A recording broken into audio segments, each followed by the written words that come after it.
Alright, good evening everybody. We're going to go ahead and get started with episode 109 of Tech Thursdays. So we do this weekly live show every Thursdays, as the name implies, talking about all things in PC DIY and sometimes gaming. So for those of you that are new to the channel, feel free to ask any questions related to building PCs. That's sort of what these live streams, I guess that's the core component of these live streams. Otherwise, we'll be talking about some of the latest news and rumors in technology as they relate to PC DIY. So that being said, we only have a few weeks before Computex. So a lot of the larger tech channels and media outlets are currently on their way or getting ready to go to Taiwan to make the annual pilgrimage to the Mecca of technology. So that is going to be Taipei. And I think it's actually happening a week or two earlier than normal this year. Let me see. Computex 2025. So it's from May 19th. So Monday, May 19th to Friday, May 23rd. So that is only, like less than 2 weeks from now. It's like a week and a half from now. So it's about a week or two earlier than it normally happens. Historically, it happens the first week of June or the very last week of May.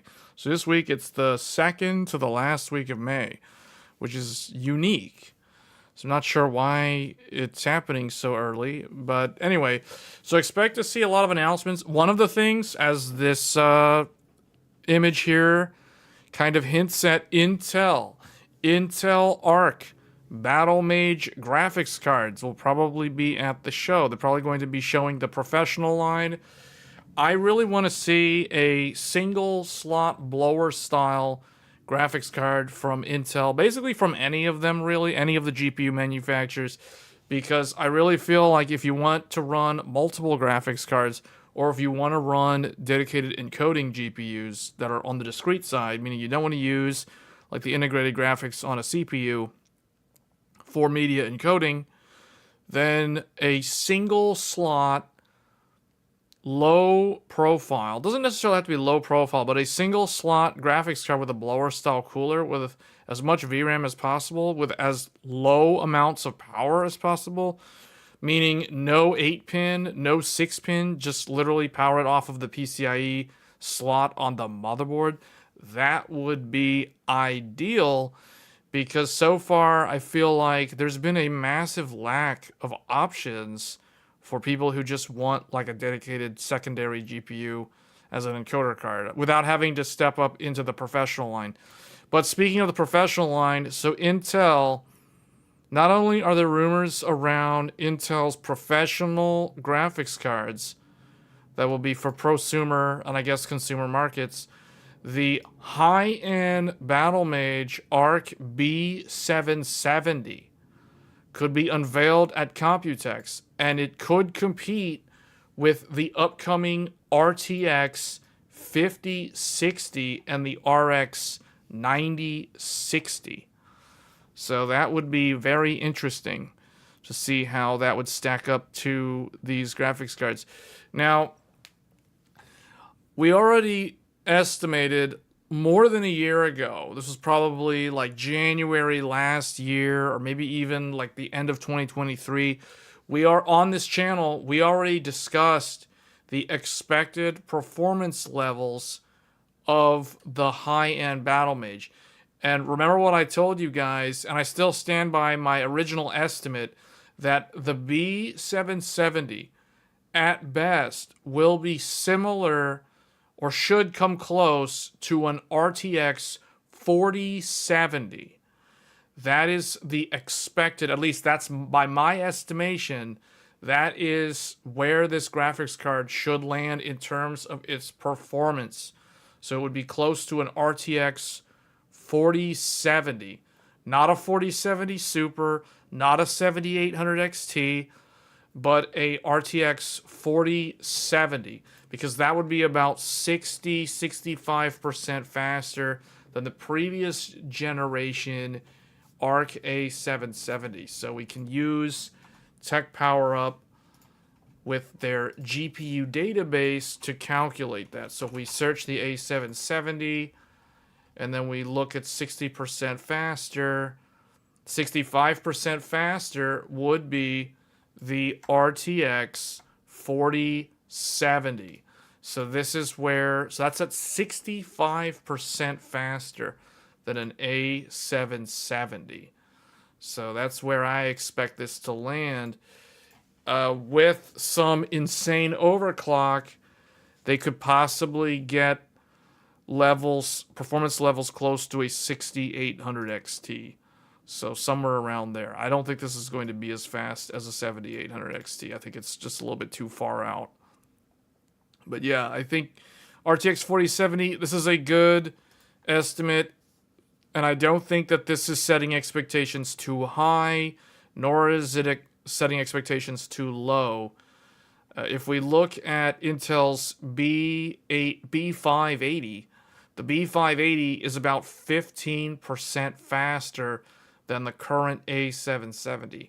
So if we go to this, and then if we look at the 4070, this is 45%. So yeah, that sounds about right. 40 to 45% faster than a B580. That sounds like a B770 to me. So that sounds about right. So which means the 5060 from NVIDIA will be very similar. Actually, no. This should be faster than the 5060 then. Because the 5060 Ti is 12% faster than a B580, which means the B770 should be faster than a 5060 Ti.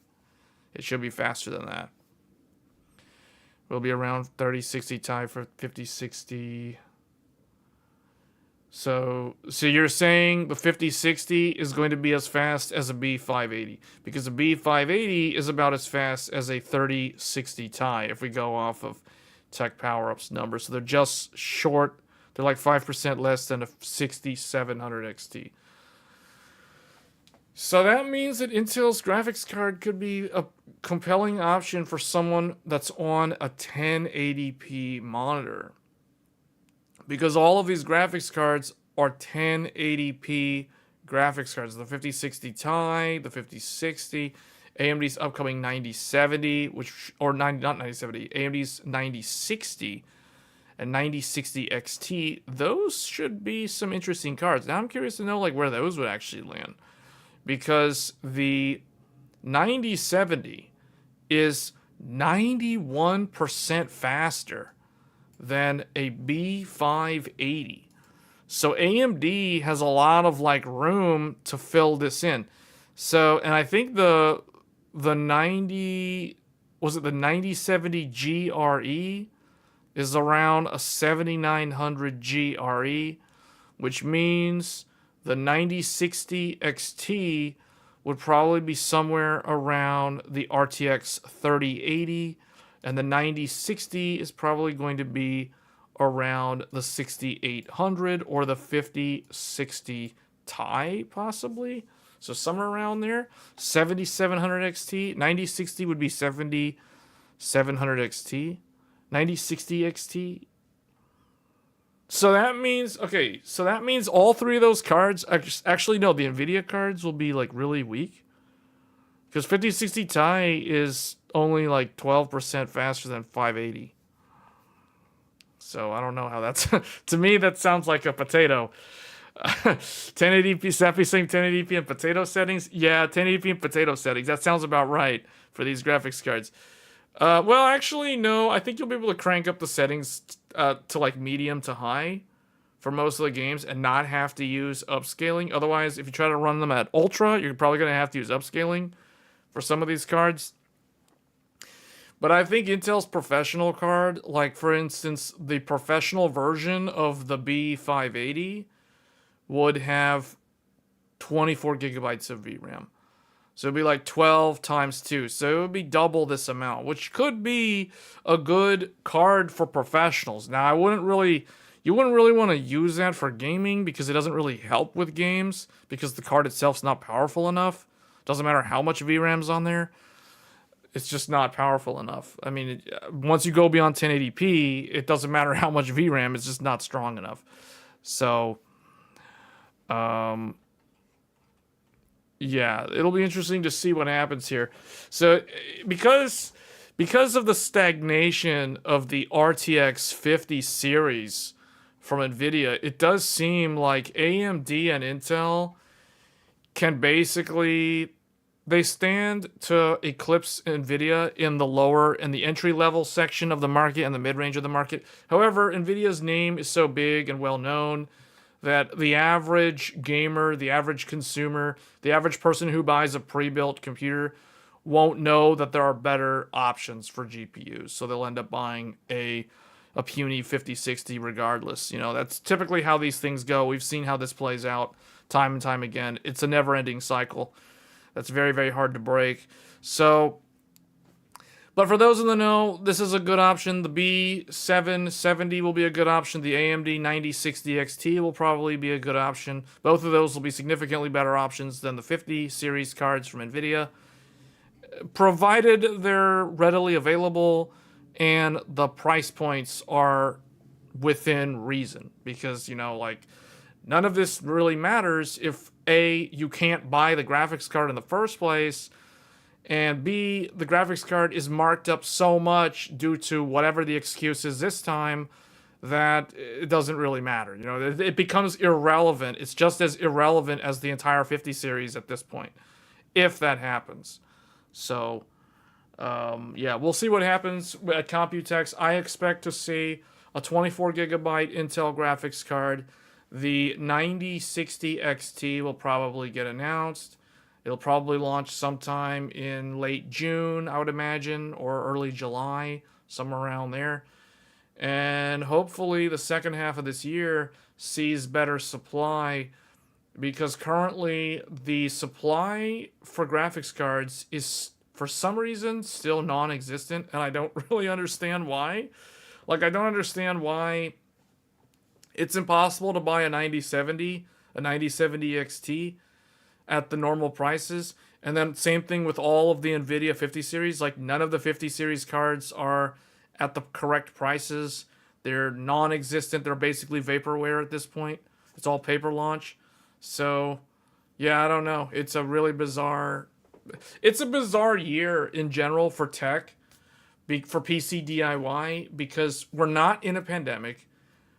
I don't understand why there's supply shortages. And I don't understand why because, like, okay, if you're in the US, there's this looming thing about tariffs. But if you're not in the US, like, that doesn't really matter. So I don't understand why we have this problem. Like, I don't think the tariffs are related to the supply issues. So I have no idea. I don't understand what's going on. The point is, I have no idea why things feel like it's 2021 all over again without any specific reason as to why this is happening. At least in 2021, the big excuse was the pandemic, and, you know, like, the supply chain got disrupted for like 4 weeks or whatever, and that basically had a bunch of trickle-down effects. However, there was none of that this time, so why is there an issue? Like, why is it still impossible to buy a 9070 XT at Micro Center? Like, since launch? Like, if you missed the initial launch, it's impossible to buy one.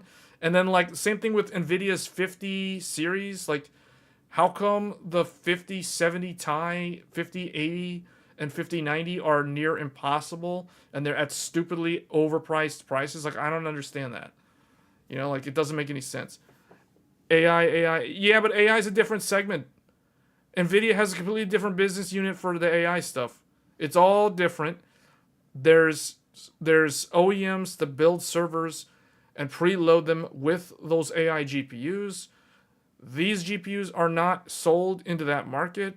So I don't know who exactly is buying like 9070s and 9070 XTs for AI.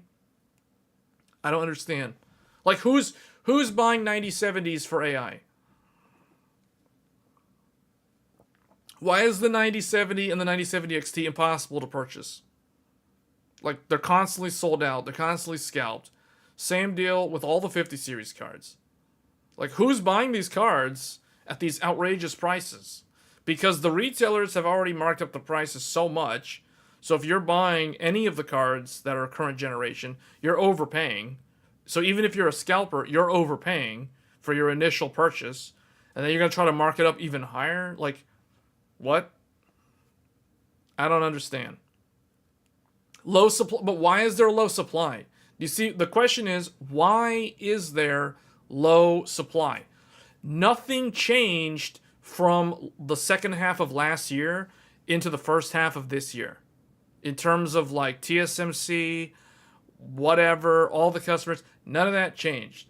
So it's like, why is there an issue? Why is there still a problem? And we're now in May, and there's still a problem. Like, why did this happen? How did this happen? I don't understand. It doesn't make any sense. So there shouldn't, as far as I'm concerned, there shouldn't be a problem. Like, there was unprecedented demand in Q1. We're literally now entering the middle of Q2, and this issue's not resolved. And I don't understand why.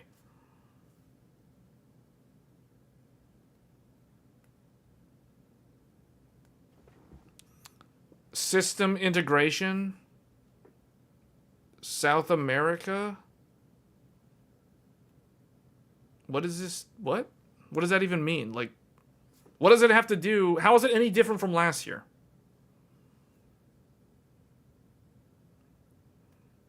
AMD and NVIDIA don't want to sell you a gaming GPU.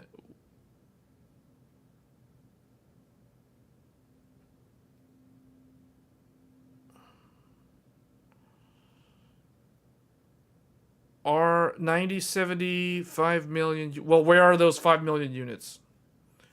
Where are these so-called 5 million 9070s? Because I clearly haven't seen them. I have no idea where those are. And you're saying in 3 months. Where are they? Where are these 5 million, these supposed 5 million units? Are they on a factory line somewhere? Like, where are they? So, yeah, I don't understand it. It doesn't make any sense. There's no excuse. As far as I'm concerned, there's no excuse. There's no excuse. There's no pandemic. There's no, like, how can there be a shortage? They're all in production? They're literally all in production. So what have they been doing from the start of this year?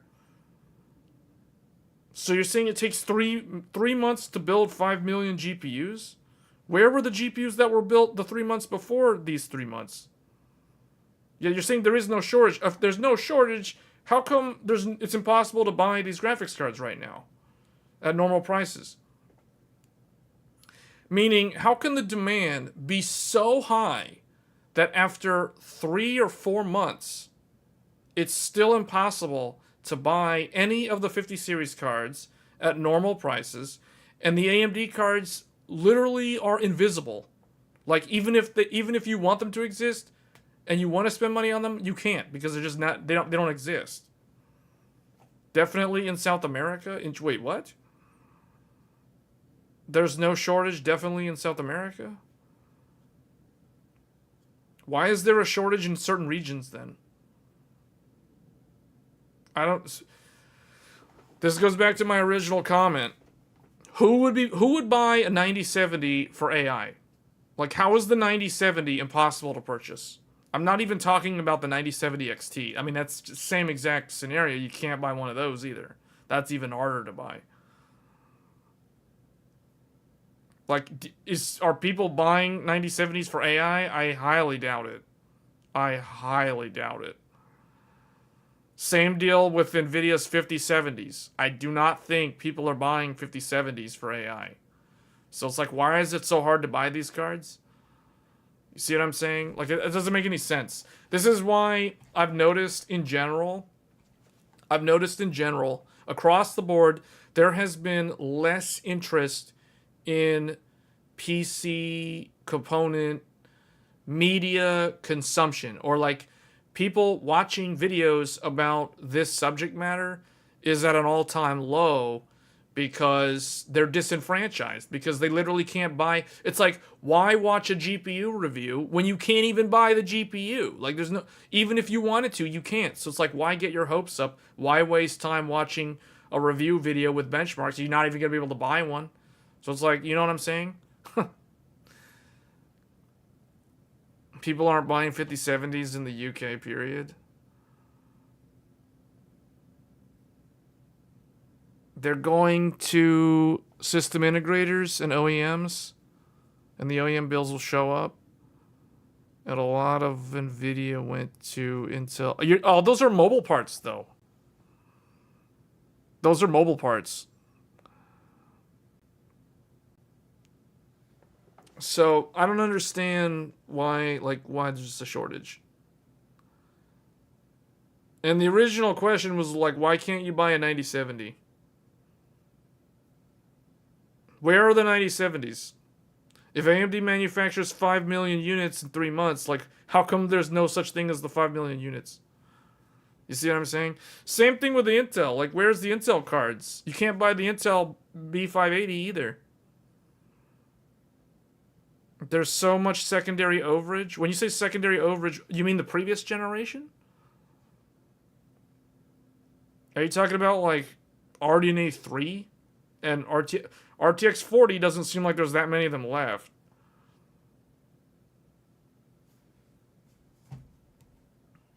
System integrators don't sell used. They're selling new because they got to sell them with warranty.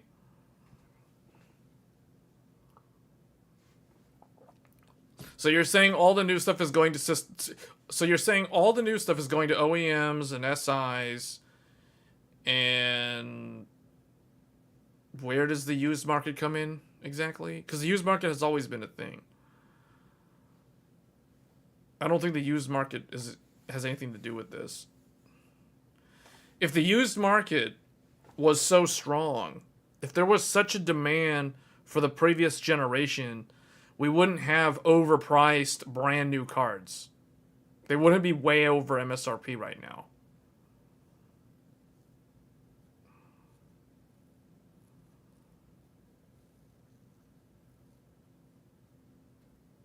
So I don't understand what's going on. It doesn't make sense to me. Like, I don't understand why. That's why we haven't talked about GPUs for a while, because I clearly I have no idea why it is the way it is. It doesn't make any sense. Why are they too expensive? Why can't you buy one when there's no excuse for them to not be manufactured? And it can't be a used market problem, because if it was due to if demand for used parts was at an all-time high, brand new parts would sell at MSRP. There is no reason to drive up the price if the supply of your old stuff is very high. Or like if people are just preferring to buy the previous generation. You know what I'm saying? Like, why would you... Yeah, it doesn't make any sense. Because it's like, you don't want them... You want them to buy new. Like, if you're the manufacturer, you want them to buy new. You don't want them to buy secondhand, because you're going to miss out on moving inventory, and you're going to miss out on selling your new warranted part.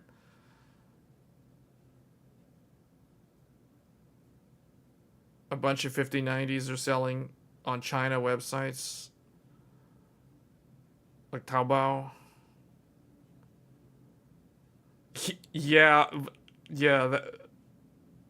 Well, when you say a bunch, like, what does that mean? Like 200 unit plus reviews, like 200 different reviews per SKU or something? Like, what does that mean by a bunch? I know they're regularly available in Southeast Asia, though. I know that. Like, Linus did that video. He was in, like, last month, Linus was on vacation. He was in Malaysia, and Linus could have bought the Astral 5090 in Kuala Lumpur if he wanted. It was there. It was in the store. So I know there's certain regions where it's possible to get them. I don't know what's going on with, like, certain markets, though.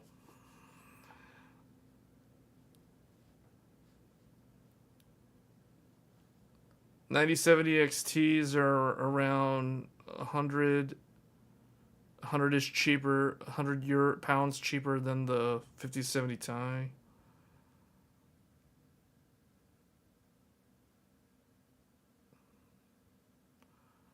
At that price, if you need AI, you get...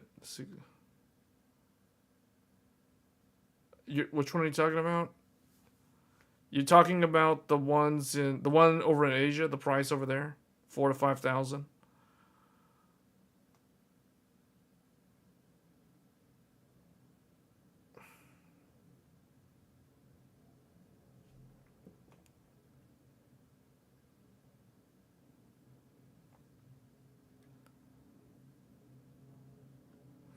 Do people really buy that many laptops with DGPUs though? Because, see, I feel like most laptops that sell in a year don't even have discrete GPUs. Like, the typical volume laptop, like the ones that actually move in mass quantities, don't even have DGPU. They just have integrated graphics in them. So, like, I don't know who these people that buy laptops with DGPUs are. You know what I'm saying? I mean, it's clearly not me. I'm probably not the right person, I guess. Gamers aren't the large majority of laptop buyers. They're the minority. Do you think large corporations are gonna lease laptops from an OEM like Dell that have DGPUs? No, they're not. I can tell you that. Most of them are gonna get typical 14-inch or maybe 16-inch laptops that only have integrated graphics in them. They're gonna buy like ultrabook form factors. That's what most large companies do. So these laptops that you're talking about with DGPU, the margin making up the difference, is like, I don't know who's buying those, because there's not that many of those, dude. And there's also like, who are the gamers that are? Yeah, I don't know. I don't really believe that. The H laptops, the H laptops have the professional DGPUs in them, so maybe you have a point there, because when I say H laptop, I'm not talking about. So, but see, you gotta understand where I'm seeing this. I am not looking at this from like a Zephyrus G16 on BestBuy.com.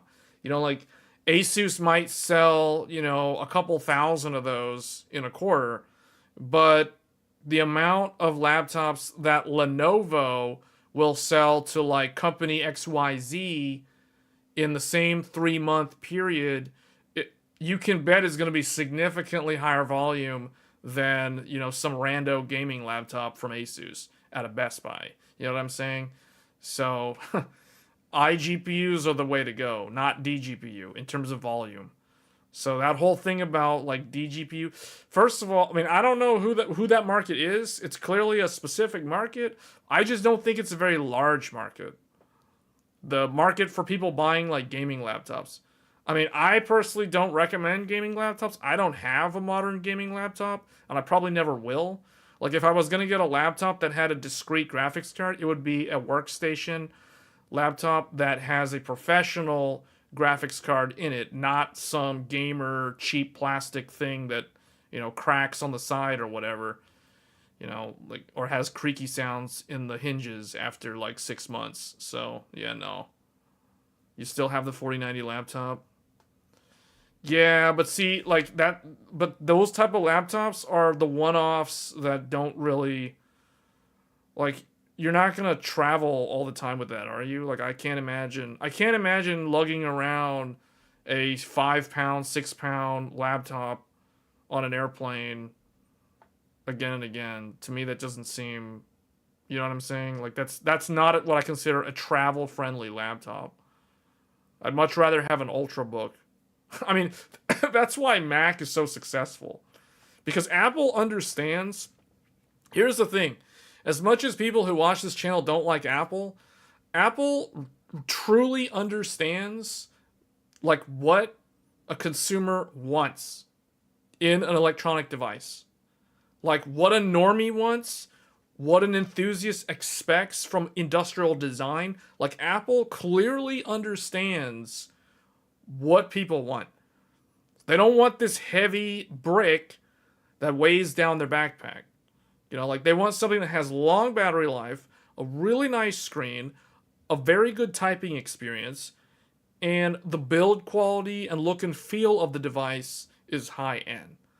That is what people want. That's what they care about. They don't care. They don't want it to be 6 pounds, 7 pounds, some giant 17-inch thing with all these gimmicks that can fall apart after like once the warranty runs out, like, or terrible battery life. No, or loud fans. They don't want any of that stuff. Consumers don't want that. Like Apple understands exactly what people want. So, why we don't like Apple? Well, because the people that watch this channel build their own PCs. You can't. I mean, I guess if you want to build a Hackintosh, I guess, but it's like, okay. It's hard to do these days when it's all ARM based, you know what I'm saying? In NA and EU, NVIDIA was running 60 days late.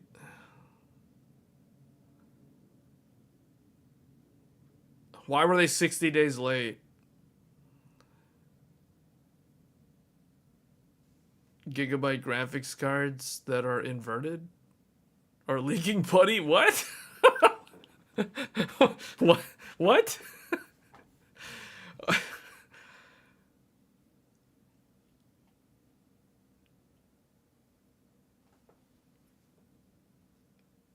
Big arbitrage push into Saudi Arabia? What? Oh, do you mean South America?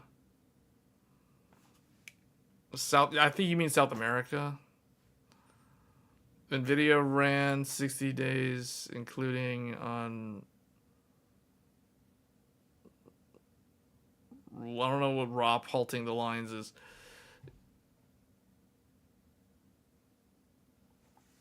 Yeah. I mean, I don't know. Like, the whole thing is just messed up. But see, I don't know the Russia thing. I don't believe that because the Russia situation has been going on all throughout last year, all throughout the previous year. You can't blame Russia because the situation with Russia didn't change last year, didn't change the previous year. So I don't know how. Yeah, no, I don't agree. Saudi Arabia has problems. The crash in the oil barrel price.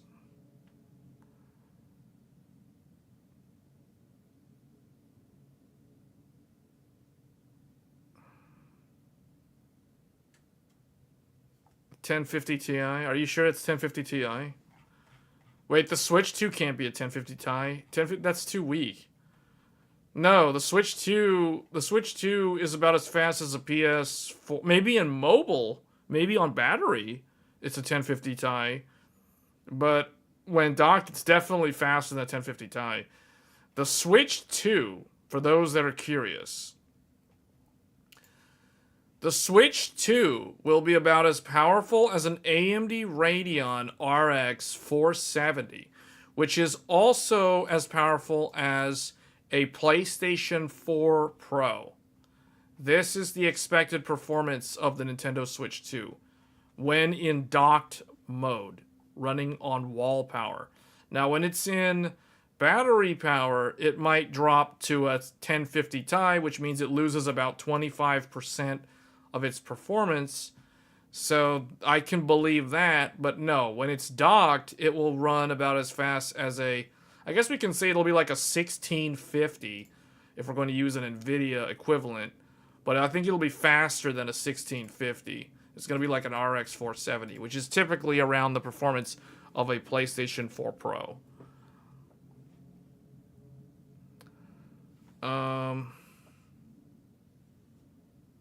10 million units of AMD's RDNA 4 on the, I don't know what 10Q means, have been fabricated. Many, maybe in the AMD. I don't know what AMD Dice Bank is. Like, there's this terminology that you use. I don't know what that means. And you're talking about discrete. Are you talking about chips that go into discrete cards? Or are you talking about chips that are going. Because AMD's not making like Radeon laptops last I checked. AMD's all in on like integrated solutions for mobile. Hence, we got stuff like Strix Halo this year. I'm still waiting for like a Lenovo ThinkPad P series with a Strix Halo in it. I'm still waiting for one of those. If there's one OEM that knows what to do when it comes to like utilizing the chips, it's Lenovo. I'm waiting on Lenovo. We might do a video about like another ThinkPad in a month or two, but we'll see. I'm still waiting for that Strix Halo in a Lenovo ThinkPad. I'm too stuck in the Lenovo ecosystem. I can't switch laptop vendors. Like, Lenovo's got me locked down, man. Like, I am not switching from Lenovo. Like, Lenovo ThinkPad is like, that's it. For me, it's like, if I'm not building a desktop PC, I'm using a Lenovo ThinkPad. It's like, it's either ThinkPad or it's build your own PC. I'm pretty simple in that regard. You know, I'm a simple tech enthusiast. It's either ThinkPad laptop or build your own PC. It's that simple. So I'm holding out for that Strix Halo in a Lenovo ThinkPad.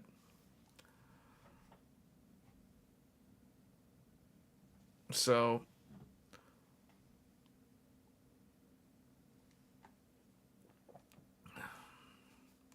Lenovo PR fist.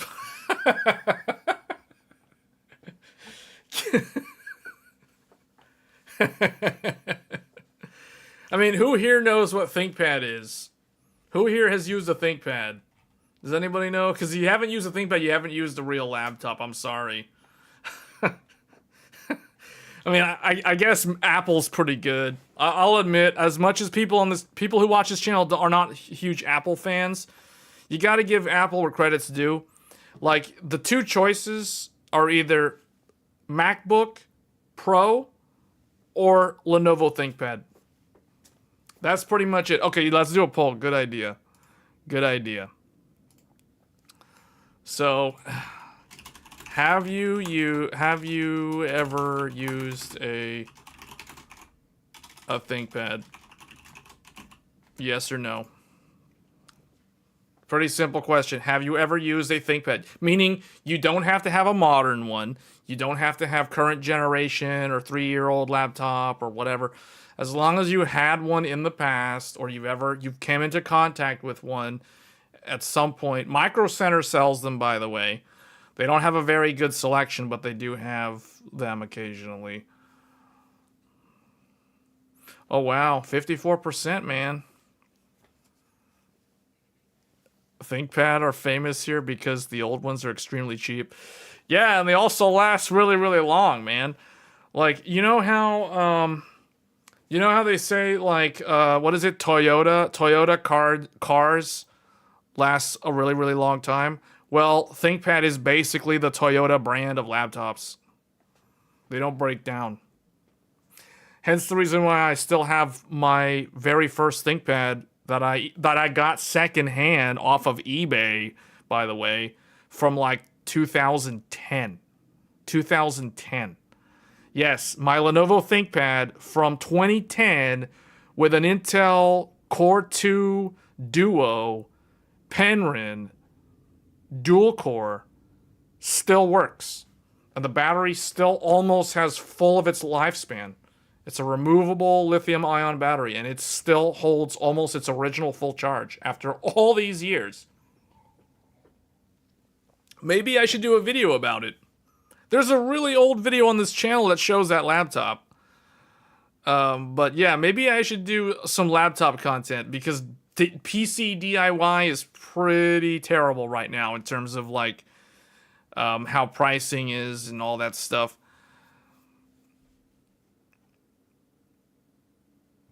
Well, maybe I'll do like one of those my laptop collection video or something like that. I don't know. Do more oh, it's really. Hey, you know, one of the batteries in one of my PSPs died. It started swelling.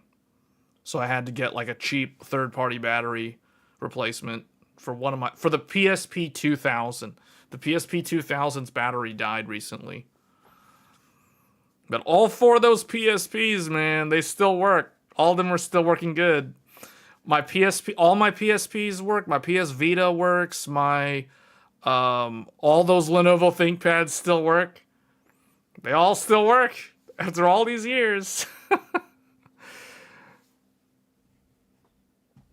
Do we have to bust out Paint to list a bunch of laptops? I don't have that many laptops. It's not going to be nearly as impressive as my graphics card collection.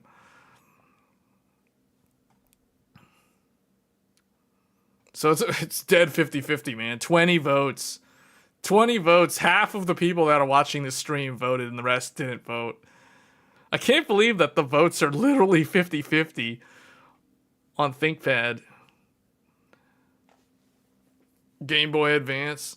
See, so my handhelds, I only got PSPs. I mean, I got a Nintendo Switch, but I've got all the PSPs. Half the people haven't lived. I think that's a little bit harsh. No, I think it's, well, so see, the people who would say no probably have used, like, a Dell Latitude. Dell has a different name for their Latitude series now, but so it's Dell Latitude HP EliteBook. So here, I guess we can go into Paint because this we'll talk about some of the desktop articles in a little bit, but here, let's bring up the. So you have the three big ones. You got Dell, you have HP, and you have Lenovo, which used to be IBM. So the ThinkPad brand originally belonged to IBM. Then IBM contracted the manufacturing overseas to Lenovo, which is a Chinese company, and then Lenovo eventually bought out. I guess IBM sold off the PC manufacturing to Lenovo. So that's how Lenovo inherited what was originally the granddaddy of PC. See, so for those of you that don't know, so the people who haven't followed the desktop and laptop PC market don't really know. So in the beginning, let's go further back. Let's remove these three. So long ago, there was Apple and there was PC-DOS. PC-DOS. Well, PC-DOS. So Apple had the Macintosh and IBM PC with the IBM PC-DOS. These were the two big brands. You either had a Mac or you had a PC. It was IBM back in the day. Actually, so hold on. This is not how I wanted to write this. So let's redo this. So the manufacturers, the company was Apple. The other company on the hardware end was IBM. Now, Apple created their own software and hardware. And that was, if you guys remember, if you guys watched the Steve Jobs movie, do you guys remember in the movie, the Apple II was like the biggest thing that was selling for years and years for Apple? So the Apple II was their really popular desktop back in the day. And then Steve Jobs, basically, he did a little spin-off project, which became the Macintosh, which later replaced the Apple computer. So it became a Macintosh. So that's the history on the Apple side. Then Steve Jobs got fired, and then he eventually came back after Apple had a lot of problems. But anyway, so that's the history of Apple. There's a whole movie that does a very good job showing the history of Apple. It also kind of goes into the life of Steve Jobs. But the one that people don't hear much about is the origin of the PC. The alternative to the Apple back in the day. So in the beginning, there was Apple and there was IBM. And IBM had a business partner who they contracted to develop the modern user interface / operating system for their PC, their computer, their home computer, to compete directly against the Macintosh. And what was the name of the company that IBM partnered with to create the operating system that would run on their hardware? Who here can tell me the name of the company that was responsible for developing the modern operating system for IBM's hardware? What was the name of that company?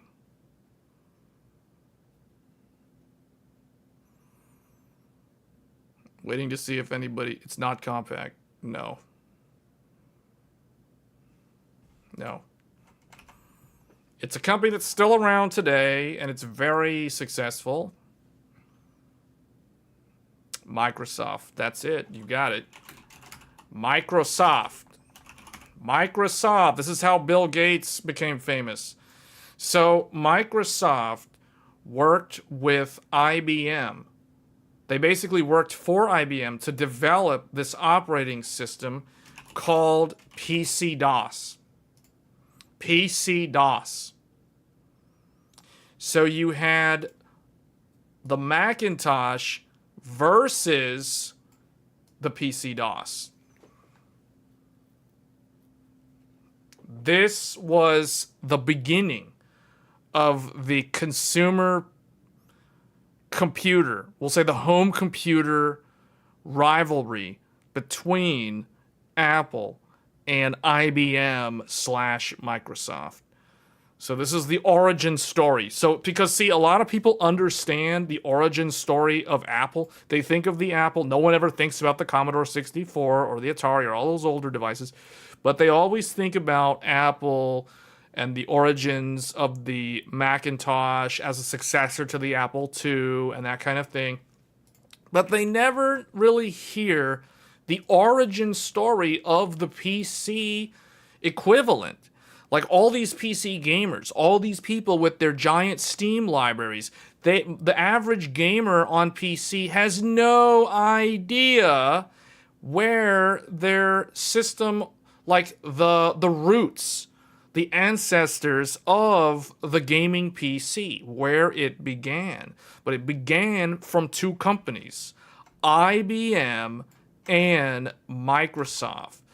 But what ended up happening is in order to compete with Apple, IBM needed to include a third company to help speed up the speed at which they could get the microprocessors out. So another company was added to this strategic alliance. Do you guys know what that third company was? So what is the third company that was included in this strategic alliance in the battle against Apple? Mark got it. Very good. Intel. Enter Intel. Intel was the third and final company to form the triple alliance against Apple and Steve Jobs and his ilk. So to defeat them, these guys formed a business partnership. So you had Microsoft making the software, you had Intel making the CPU, and you had IBM making the overall package, with the keyboard, the monitor, the big CRT monitor back then, the trackball, eventually the mouse with the ball in it, all that stuff.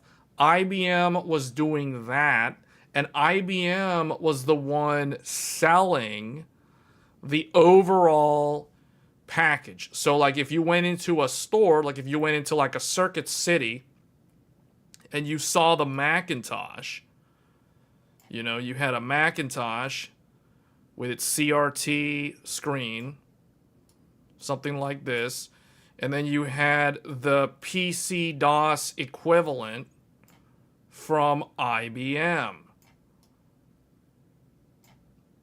with its boxed equivalent. So, you had your keyboard, you had your mouse, etc. That's kind of how they did it back in the day. So, this is the dawn of the consumer PC market. It all began with Apple versus IBM / Microsoft / Intel. This is the origin story. So why am I talking about this? Because we were talking about ThinkPad. I'm going to get to the ThinkPad. So here's where ThinkPad came in. IBM started manufacturing mobile computers, aka laptop notebooks. So you could get an IBM computer that was revolutionary. It was this chonky 4:3 aspect ratio with a built-in, it didn't have a touchpad. There were no touchpads back then. It had like its three little buttons. In fact, the three little buttons were all the way here. Let me see if I can find a picture of it. The IBM ThinkPad. Let me see if there's a picture of it on the Wikipedia. Let's go here real quick. So here we go.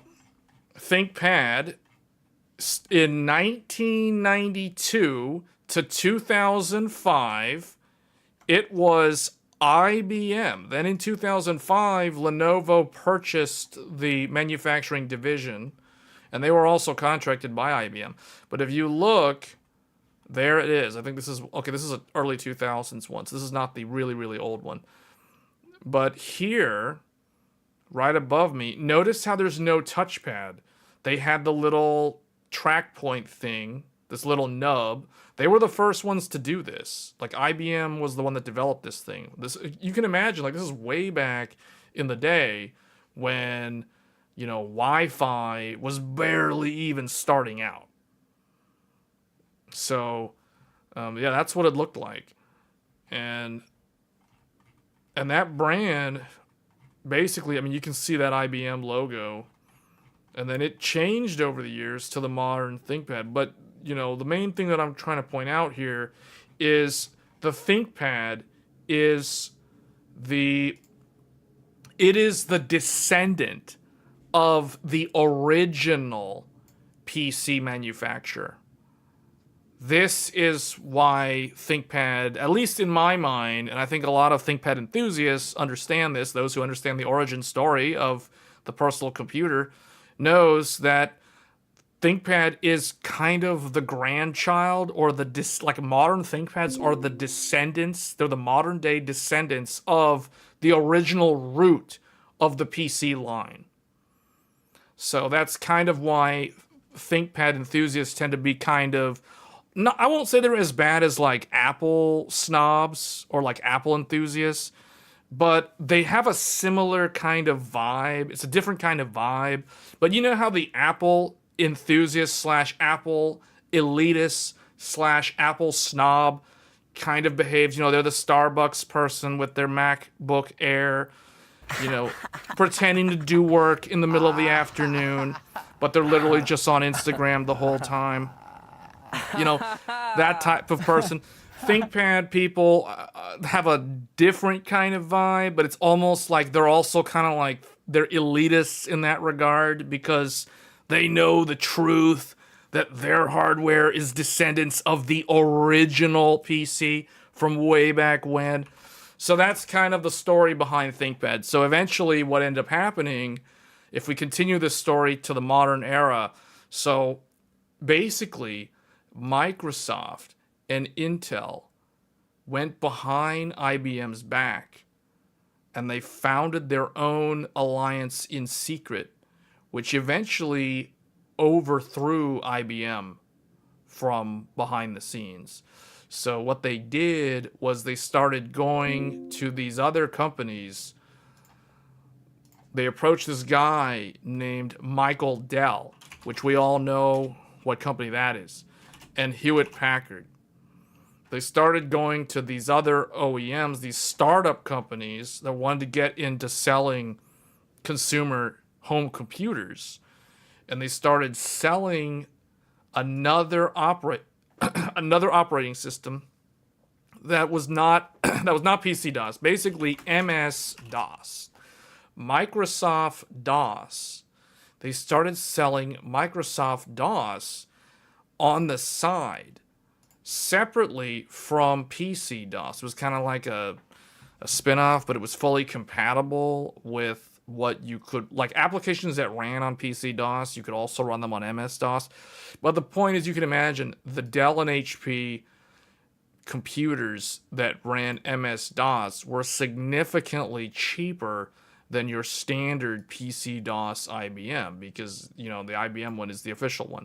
So they were able to undercut IBM to a degree that IBM was eventually, they basically lost their position in the market, and that's kind of how IBM bowed out.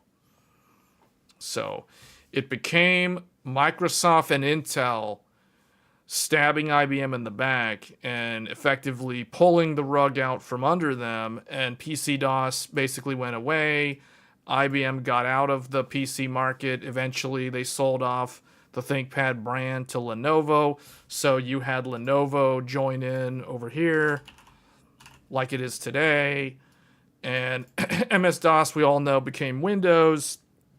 You had Windows 3.0, 3.1, 95, 98, 98 second edition, Windows 2000, Windows ME, NT, Windows XP, Windows Vista, etc., Windows 7, Windows 8, 8.1, Windows 10, and now Windows 11. So that is the history of the personal computer.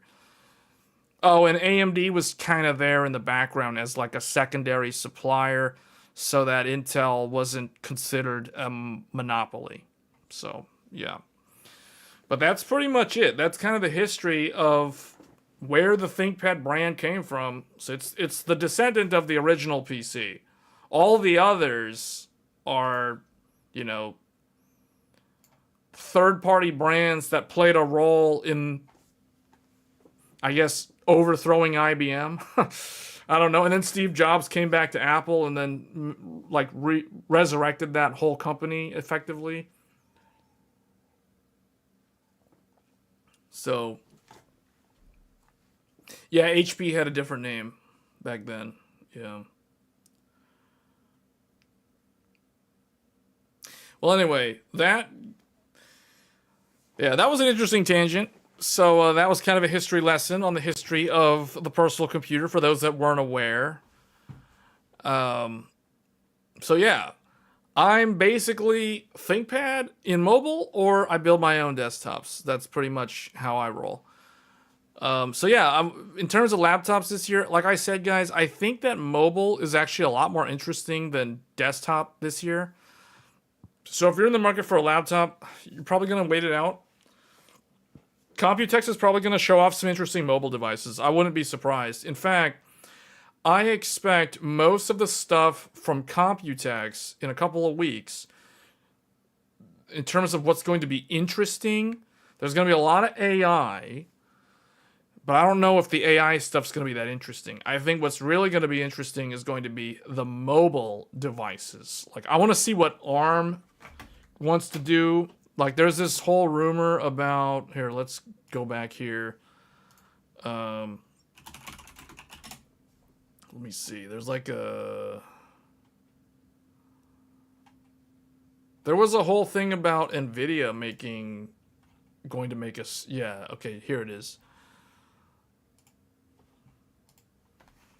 NVIDIA and MediaTek reportedly readying N1 ARM-based SoC. So, you know, it's like karma is a thing.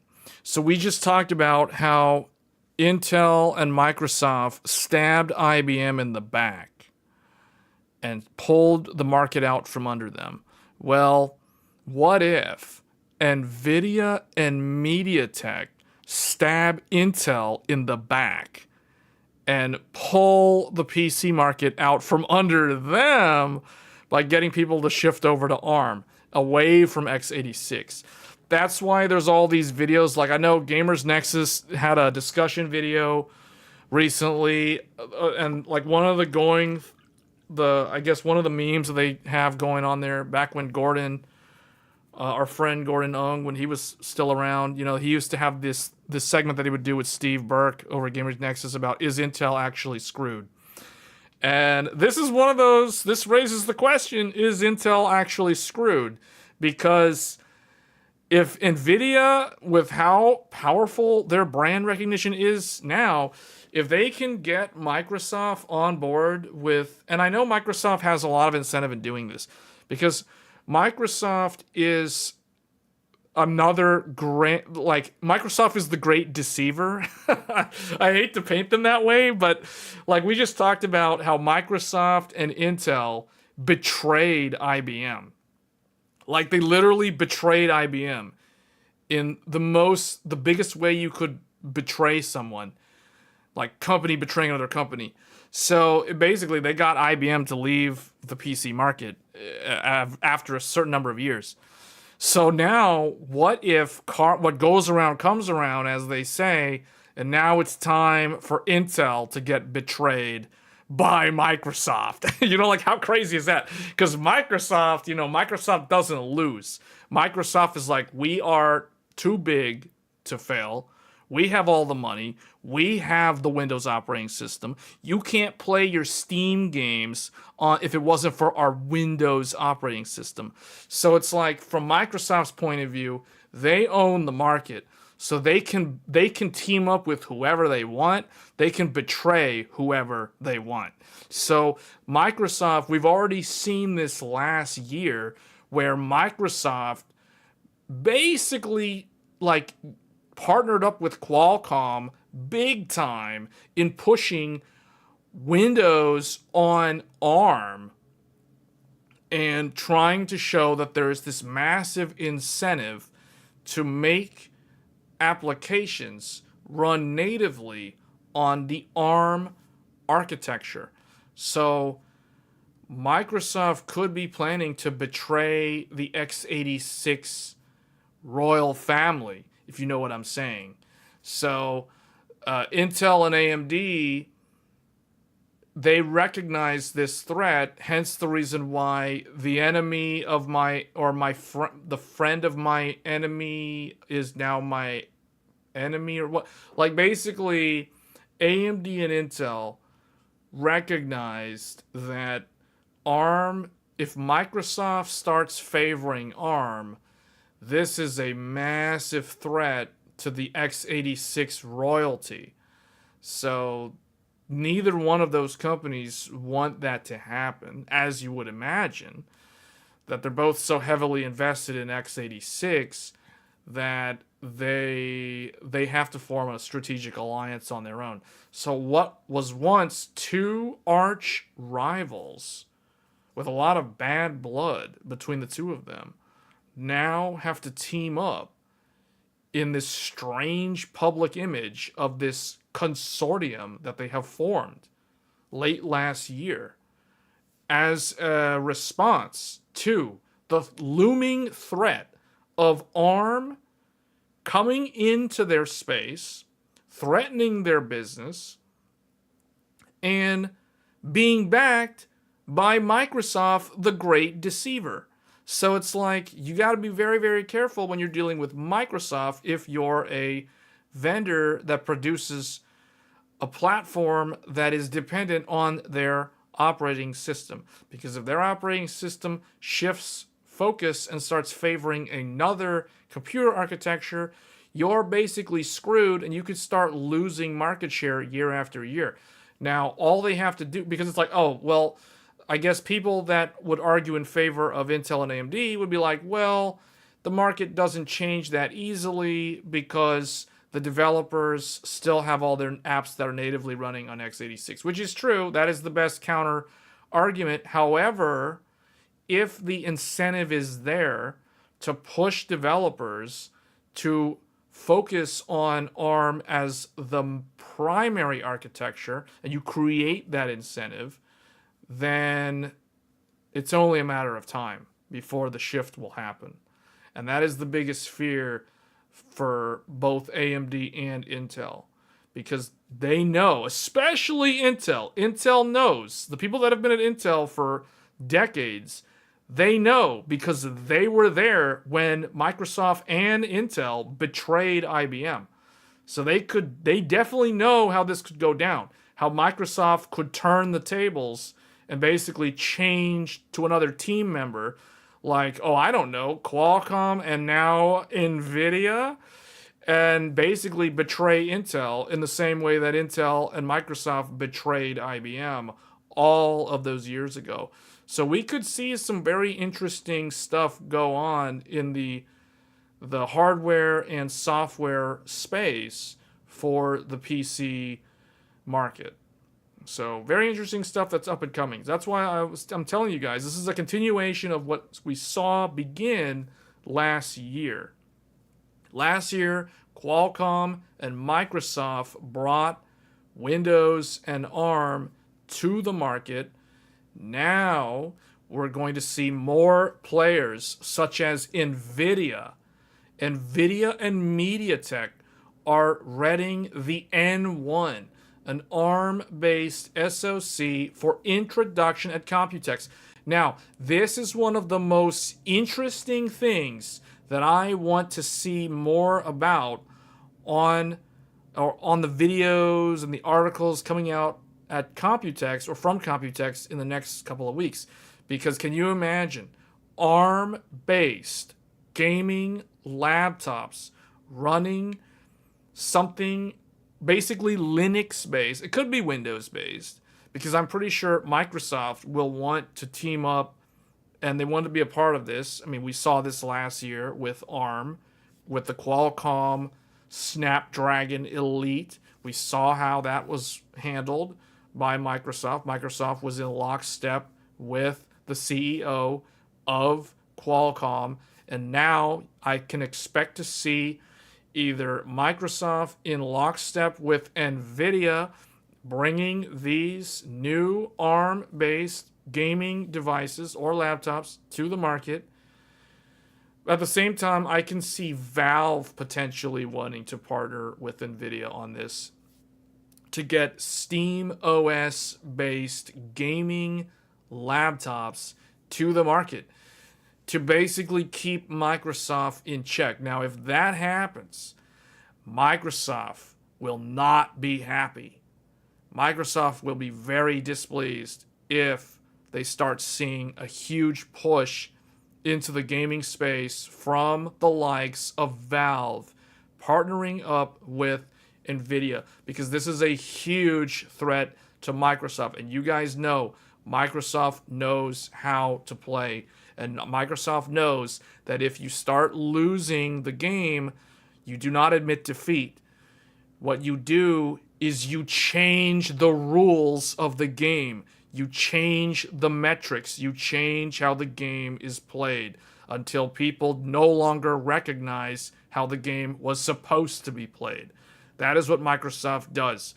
That is also what NVIDIA does. So those two companies together joining forces will be almost a near unstoppable force. And the only companies that won't get run over by them would be companies like Apple that basically live in their own walled garden, so to speak, and just weather the storm because they're a completely different, different target audience, different personality. So we're going to see some interesting stuff. I think the PC market is due for a big shakeup.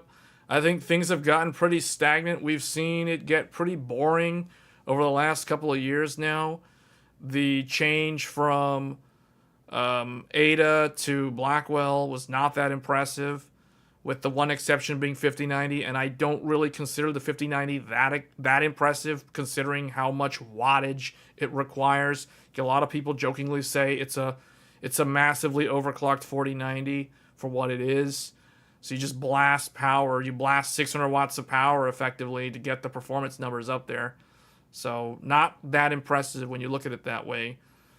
Plus all the fire hazard melting connectors and things like that. So there has definitely been this overall sense of stagnation settling in.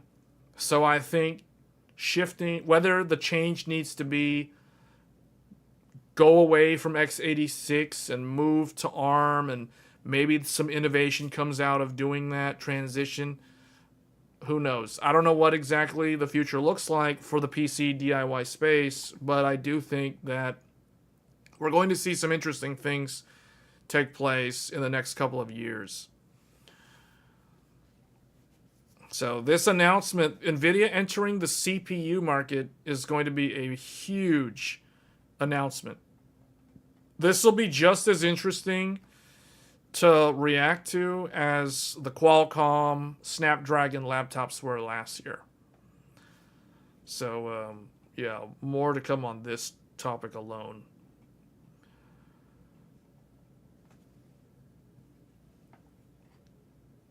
So what do you guys think? Like, what are your thoughts on this? Do you think in 10 years from now, x86 is going to be a shadow of what it is today? Or do you think that ARM will never catch on in the consumer market outside of mobile phones and things like that?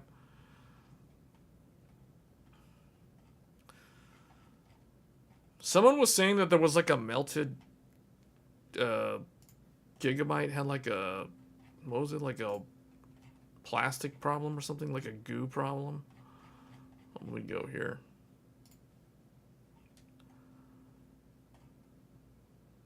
Is it in here? Thermal gel slippage problem. Thermal gel slippage problem continues on Gigabyte RTX 50 series. Is this really that big of an issue, though? Like, I feel like this is like a... This doesn't look like an issue to me. That just looks like the thermal pad's too thick. It depends on the efficiency and power gains. 10 years from now, supercomputers will rule. ARM is a massive threat because people want powered laptops, but they also want 10 plus hour battery life. Yeah, it's not just consumer, though. See, the thing is, this is happening in the data center world as well.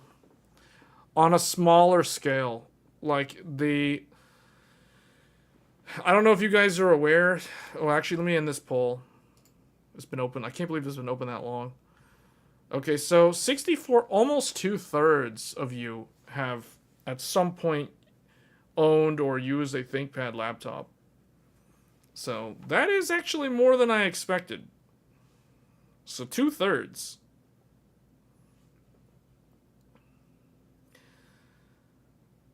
But in terms of ARM, that architecture is very popular. It's very intriguing to data center companies, data center operators, because of the power savings and because if you can get similar performance on ARM, and if there's no significant bugs with the applications that need 24/7 uptime, and they run properly, there's no issues, they, especially if they're running natively, then why would you use x86 if you can get similar performance, but if you can save on your utility bill, if you can cut your utility bill even by like 25%, like why would you not go to ARM? So Amazon has already kind of turned up like an entire data center. I think it's even like an entire core site where it's all ARM-based CPUs in their servers. And it's servers that they develop themselves. So these are not, your typical HPE or Dell EMC or UCS or whatever. No, these are Amazon branded servers that are using an ARM-based CPU that Amazon engineers developed. Or at the very least, they cross-licensed the technology from one of the ARM manufacturers. And they're happy with it. So this is, you can imagine if you're AMD or Intel, how scary that is. Because not only have we seen Apple, so here, let's go to Paint again. Let's go to Paint. So we talked about the history of the computer. We don't need this anymore.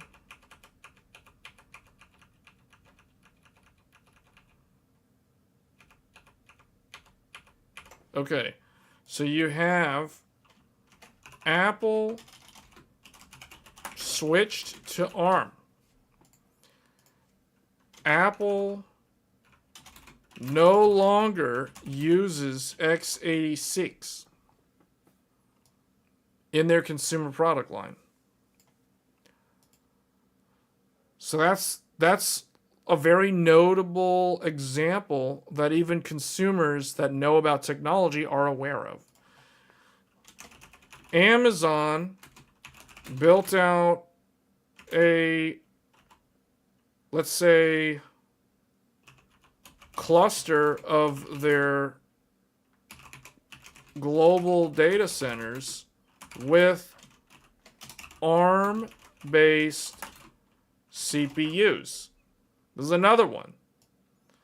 So this example is consumer market. This example is enterprise market. Both examples are, I can guarantee you, both of these examples are case study examples for a company like AMD and Intel to study what went wrong. Why did Apple switch to ARM? I think the answer is pretty obvious. But the more challenging question, maybe it's not that challenging to figure out the answer.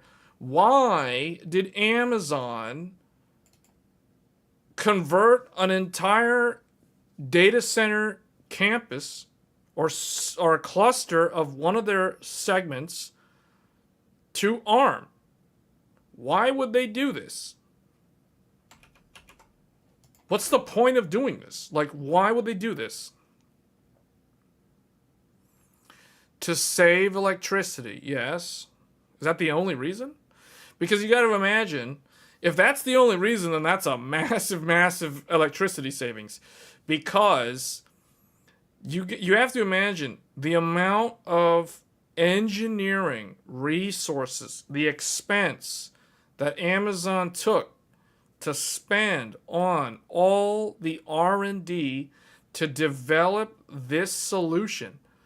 The ROI on that has to be very significant. Otherwise, why would they even bother doing that? So the only thing I can think of is the electricity savings must be so significant that it warrants them spending all of those resources on developing their own CPUs.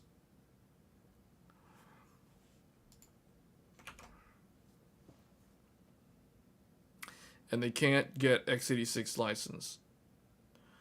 So do you guys think at some point in the future, Intel will start allowing companies to acquire x86 licenses the way AMD has one? Do you think Intel will do that at some point? I think if this starts happening more and more, I think Intel will at some point consider it. They might even be considering it now. There might be board meetings where they discuss that with the business units. Well, okay, maybe not the business units, but you guys know what I'm saying. Like, they've got to be having some discussions about that.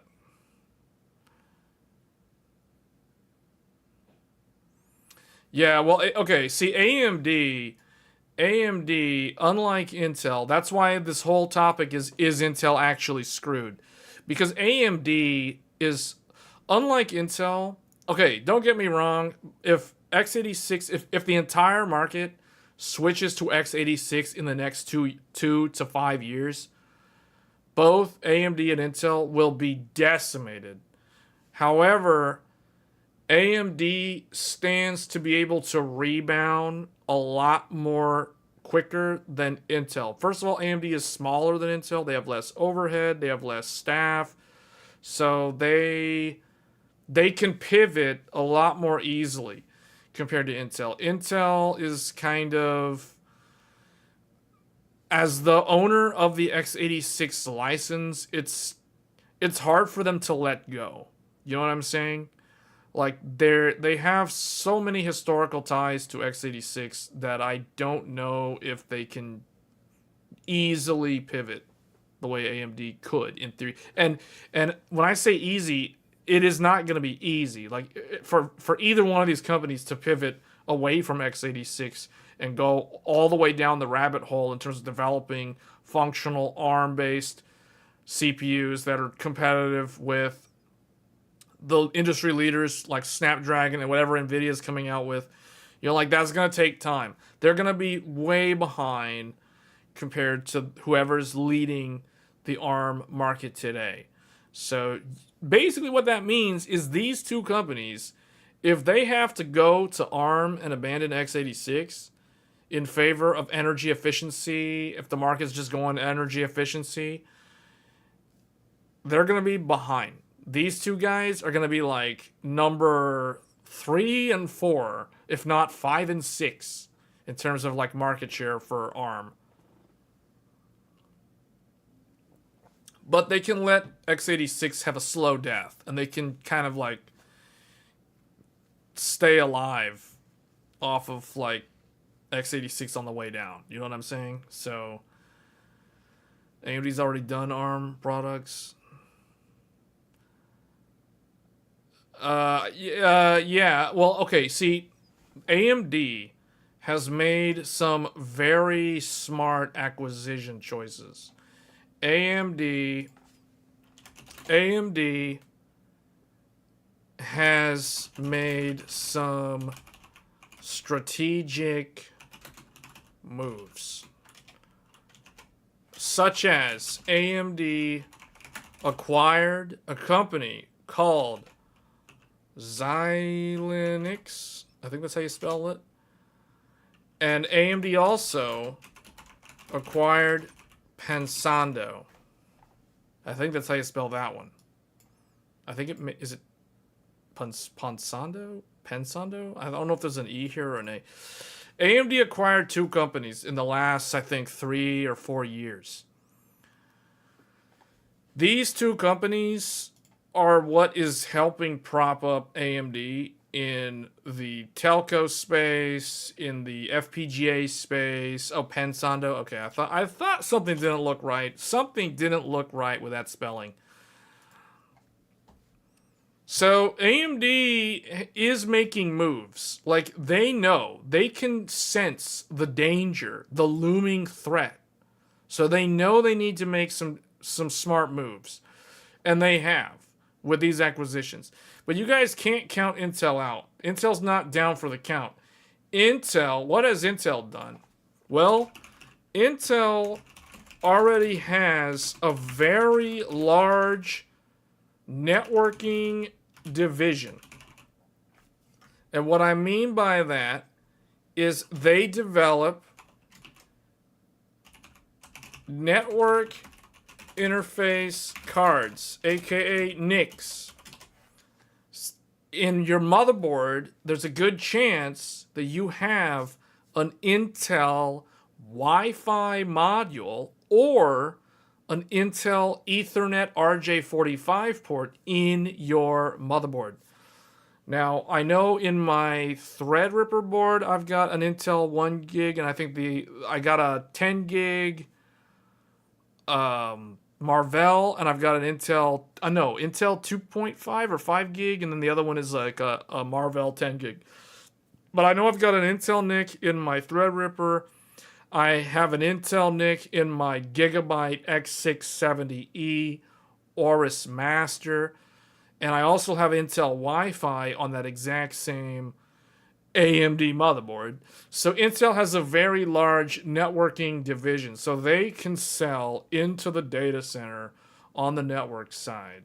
So they do have that. They have a whole bunch of like 100 gigabit, 400 gigabit. I'm sure they do active optical cables, whatever you call it. Intel has their own network division, so that's really good. AMD needed to play catch up to them. The acquisition of Pensando is helping AMD in that regard, as well as making strategic partnerships with OEMs in a lot of the hardware platforms that are going to build the AI infrastructure to ride on the coattails of NVIDIA's success. So AMD, so if you think of it like this, so you guys know how there's like a shark in the ocean. So I'm going to try to draw a shark. So a shark, whoops, well, the shark tail is like this or something like that. They've got a fin. You know, let's just say you got a hammerhead shark here. You got a shark, okay? This is supposed to be a shark. This is my attempt at drawing a hammerhead. Here's the gills. There's the fin. This is a hammerhead. Here's the eyeball. Here's the other eyeball. You have a shark. This is a shark. This shark has a name. The name is NVIDIA. NVIDIA is swimming around in the ocean, looking for food, swimming around. So you have you know how sharks have these small little fish? You got this little fish that swims next to the shark. You know what I'm talking about? There's these little fish that swim next to the shark. You know what I'm talking about? Does anybody know what I'm talking about? It's like a symbiotic little, it's like some random fish that like swims next to it. You know what I'm talking about? So basically, when the shark eats, let's say there's some, I don't know, like there's a piece of like bread or something. There's a French baguette in the water, you know, like somebody from Expedition 33 dropped a baguette in the water. So NVIDIA starts eating it. But then there's this little fish next to it. I like how Safi calls it a sidekick fish. Yeah, yeah, it basically looks like a sidekick. You know what I'm talking about? Little sidekick fish. You know what this sidekick fish is? You know what the name of this sidekick fish is? This is AMD. AMD is the little sidekick fish. You know what I'm saying? So you got NVIDIA over here eating this giant French baguette. Then you got AMD getting the scraps. So basically, the whole point of this discussion is that acquiring a company like Pensando, and to a lesser extent Xilinx, is allowing AMD, because AMD can't directly, though they directly compete with NVIDIA in the AI, you know, like GPU versus GPU or DPU versus DPU, they're not going to ever be equal to or better because NVIDIA has too much of a head start in terms of the software ecosystem. So by acquiring these other companies, AMD can sell and develop products for OEMs that are in addition to supporting the NVIDIA ecosystem on the side. So they're like a sidekick fish. So for example, like if NVIDIA sells a Hopper, a DGX with the Grace Hopper in the server blade. So let's say you got the big NVIDIA server in the rack. You know, that's the NVIDIA server. And this is the rack. So got that thing in there. Well, you know what AMD can sell? AMD can be like, okay, you want to buy your NVIDIA GPU for AI? Well, we'll sell you the top of rack switch, or we'll put the ASIC from the Pensando with our discrete GPU for the AI infrastructure on the backhaul side, on the inferencing side, to interconnect your data centers or your server clusters together for the lowest latency. So that is what AMD is doing to stay relevant in this AI world in a very subtle way without it going sideways. But NVIDIA's got Mellanox for networking. But not everybody wants Mellanox for interconnecting the data centers because Ethernet's too big and Ethernet's been around for too long. So NVIDIA's kind of slowly waving the red flag in that regard. So you have like the Ultra Ethernet Consortium, and AMD and all these people are members of that. So yeah, Mellanox, the InfiniBand is what you're referring to. So NVIDIA has the InfiniBand, will it put InfiniBand in purple? So they've got their InfiniBand, but you know what? That is going to have to interface with the switch. And the switch is, at the end of the day, is going to be Ethernet on the interconnect side. So like switch to switch and data center to data center, at the end of the day, it's going to be Ethernet based, not InfiniBand based. InfiniBand is going to work in the same building, but it's not going to really scale outside because you've got too many other moving parts between the data centers, interconnecting them, that is going to require interoperability. And that is where AMD stands to be a part of that. Now, Intel also is a part of that as well. But that's how those two companies, I see them as like the two big CPU guys are turning into sidekick fish, as far as I'm concerned. And Microsoft and all the hyperscalers, they're going to be the really, really big, we'll call them the ocean. So like if NVIDIA's got sharks, Microsoft, Amazon, like now we're going to go global. So if we draw the entire Earth, if we draw the globe, it's a ball, it's a sphere. You've got South America over here. You got Brazil, and then you got Argentina down here, and then it kind of goes like that.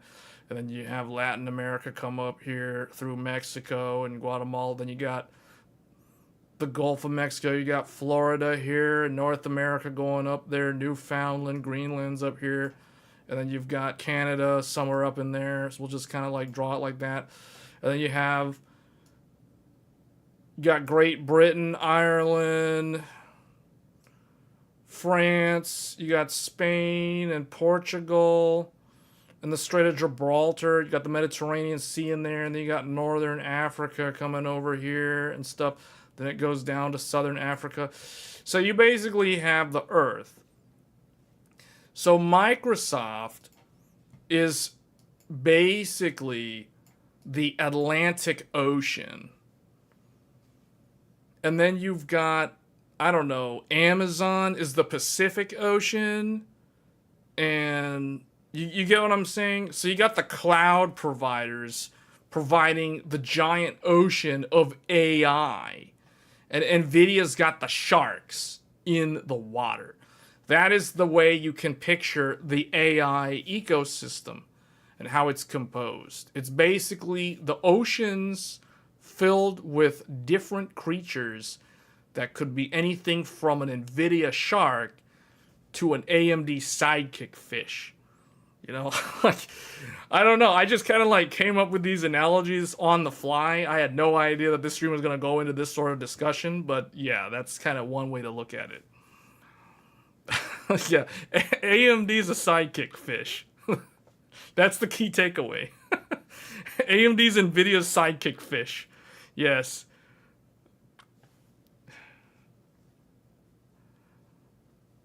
Wait, you know what's funny? I just realized something. Didn't we have, for those of you that have watched these Tech Thursdays for a long time, didn't we have another episode a long time ago where we talked about the planet and the oceans? It was like a completely different Tech Thursdays though. I don't even remember what it was about, but all I remember is we were talking about ocean currents and like why the beach in Miami and New York is warm water, but the beaches of LA and San Francisco is like colder water. Do you guys remember that? We did a whole stream about like why the water in California's oceans is cold and the water off of the coast of New York is warm. Same thing with like Japan and the EU. I remember talking about that on stream, like, and we drew a whole planet and all this. It was way more detailed than this. Can we go cosmological next? If there's a reason to go that deep, possibly. Years ago, you spent 30 plus minutes. I think it was in 2023. I think it was like 2 years ago. We did a whole stream of, and we went off on a tangent talking about oceans and weather. Remember? I don't even know how it got, like, I see, because sometimes I don't understand how the tangents get to where they end up. Like, I don't know. Like, it just goes off on a tangent. The NVIDIA Hammerhead Shark, though, that is my original. I'm going to remember this one. I'm going to remember NVIDIA and AMD. NVIDIA's a hammerhead shark and AMD's a sidekick fish. I won't forget this stream. Like, this is one of those weird ones.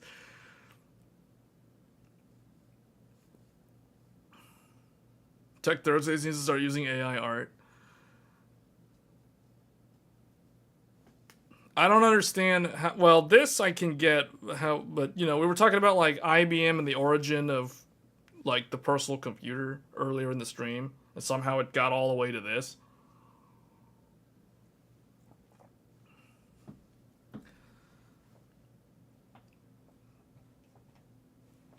Anyway, was there any other, let me go back to this. So this, yeah, these articles about manufacturing defects are kind of whatever. This was due to applying more than sufficient thermal gel, which affected some Gigabyte 50 series, as if there weren't a number of issues with the 50 series already. Here's another one that's specific to Gigabyte.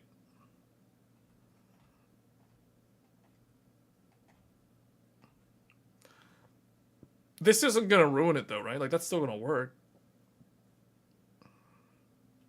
It's slippage of the thermal paste or whatever, thermal pad, and that's not going to damage it though. That's still going to work.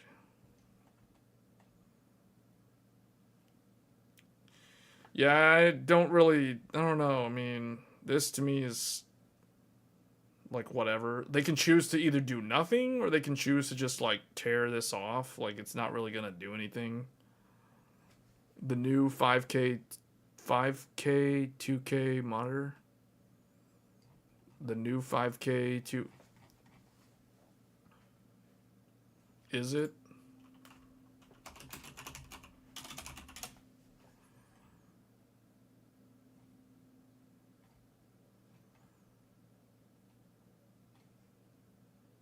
This? No, that's 3 months ago. Man, WCCF Tech has the worst search engine. Like, every time I try to search anything on their site, it always brings up stuff that's, like, so irrelevant. Like, really? I search 5K monitor and it pulls up stuff from a decade ago or 8 years ago?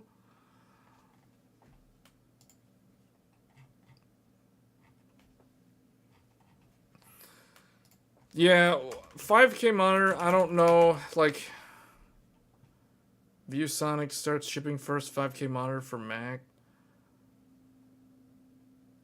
LG begins pre-orders for the world's first 5K 2K OLED gaming monitor.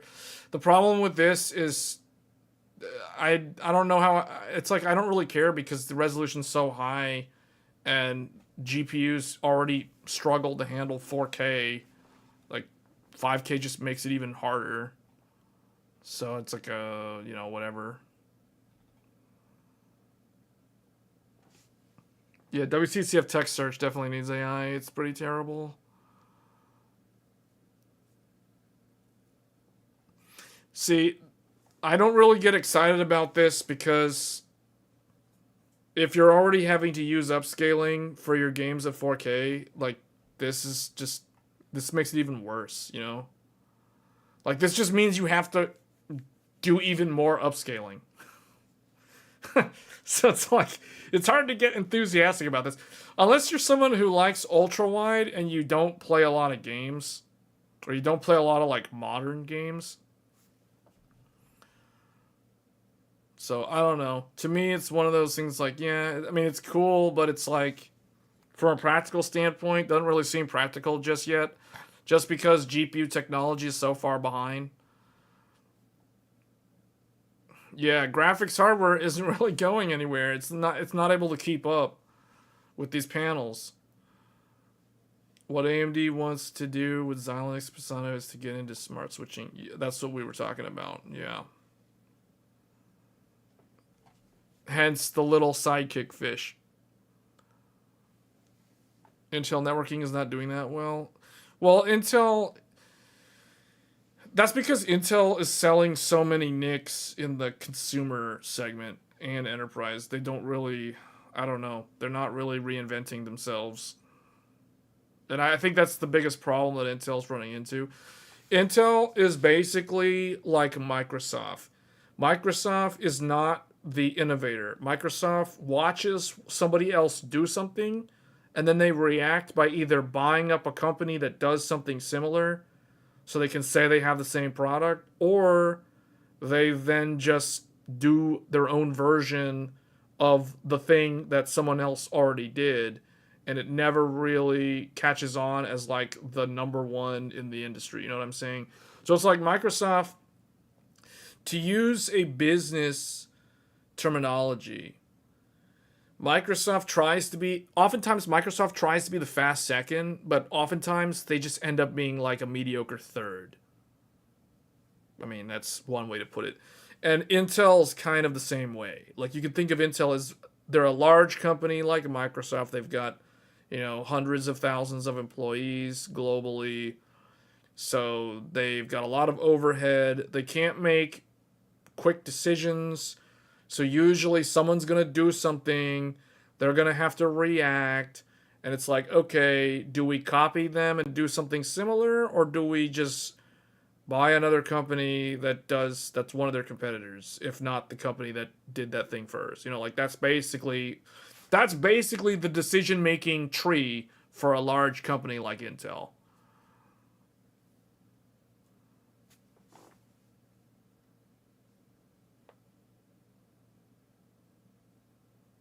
GTR, you can tell you are an American. In what way?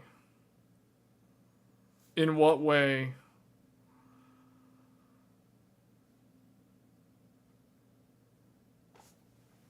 Sharks don't like bread? No, the only reason why I drew the baguette was because of Expedition 33. It's strictly because I've been playing Expedition 33 recently. That's the only reason why I drew the bread. I know sharks don't like bread. I purposely drew the baguette as a adjacent reference to Expedition 33. That's the only reason why I did that. And it's relatively easy to draw a thing of bread. French bread.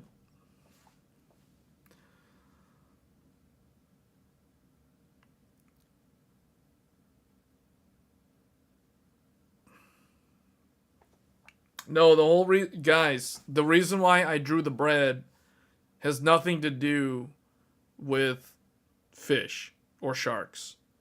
The only reason why I drew the bread is because of Expedition 33. It's completely unrelated.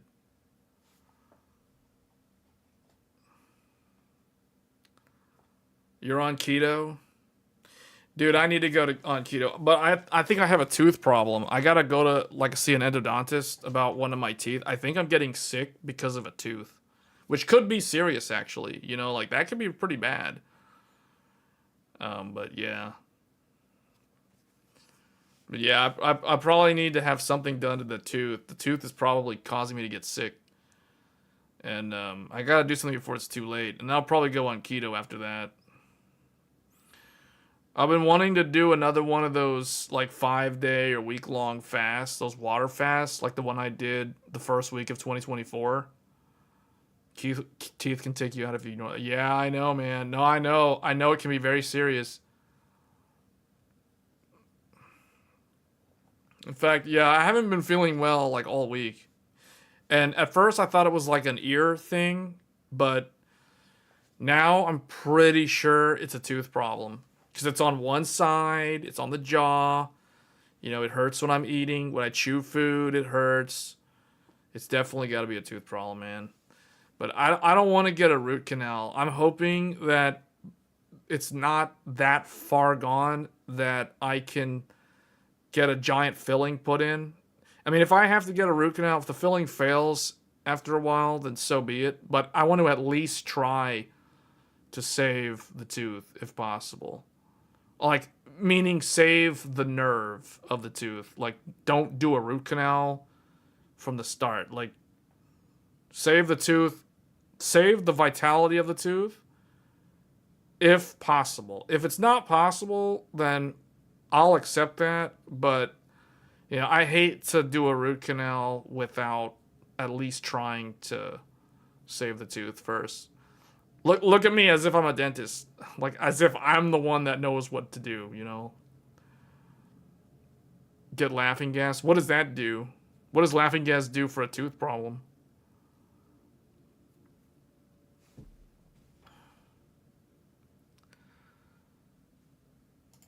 Let me see here. Yeah, I think the main thing, though, for this month, RTX 5060, I mean, literally nobody cares. You had a hairline crack in the tooth as well. But see, the weird thing for me, I don't have extreme pain like when chewing. It's hard. It's like a vague pain. So I don't know. I think it's kind of, I'm hoping it's just a cavity, but it's weird because it's like you would think that if it was a cavity, I would have noticed tooth sensitivity before I start getting sick. So I don't know. But I've isolated my feeling sick to not being an allergy problem and actually being related to the tooth. It has to be a tooth problem at this point because I've ruled most everything else out. You have a wisdom tooth, top left, that hurts. You would need surgery because it's under the gum. Yeah, it depends on the size of the jaw. Like, if there's not enough room, you're better off getting the wisdom tooth removed. Cavities don't always have sensitivity. Yeah, I mean, I'm pretty sure that's what's happening with me. It's getting more noticeable, though. Like, the sensitivity is more noticeable. But I think the fact that I'm starting to feel kind of sick, like I have it's almost like I have a low-grade infection, which is not a good sign because that, especially if I want to avoid a root canal. So we'll see. I don't know. Can be an internal cavity. How do you get an internal cavity, though? Like, how do you get an internal cavity?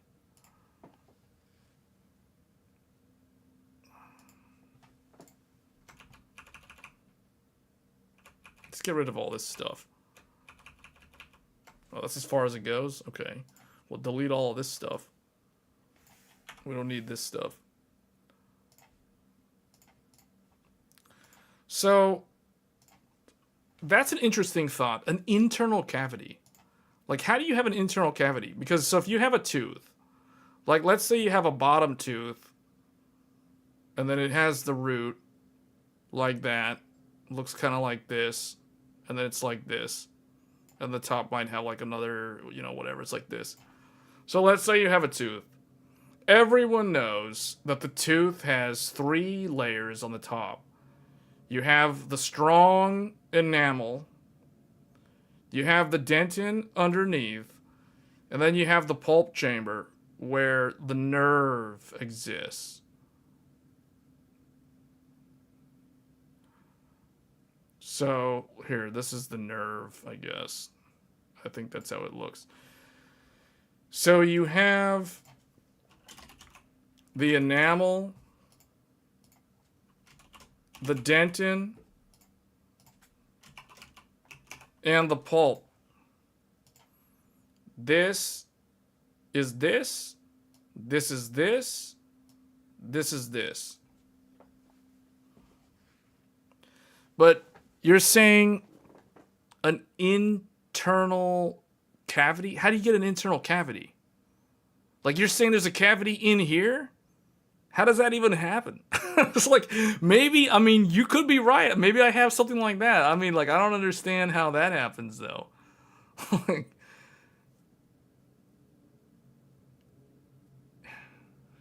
now we're doing dentistry. Because usually there's two types of cavities, right? You get a cavity. Most people get cavities on the side. Like you get a cavity that happens like this, and then you get a filling. But sometimes you get cavities on the top that are like this. Bacteria can cause decay when it goes into the tooth through the pores in enamel. Well, the enamel doesn't have pores. You mean the dentin. The dentin has pores. The enamel is so rock solid. Nothing gets in, nothing gets out. But the dentin is not solid. The dentin, I think it's like 66 to 75% solid, and the remaining 25% is porous. So the dentin is how stuff gets in and out.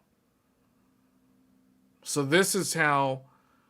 So yeah, like once you, like if someone has tooth decay and it goes beyond the enamel into the dentin, it usually accelerates and it goes faster and faster, the erosion, the decay.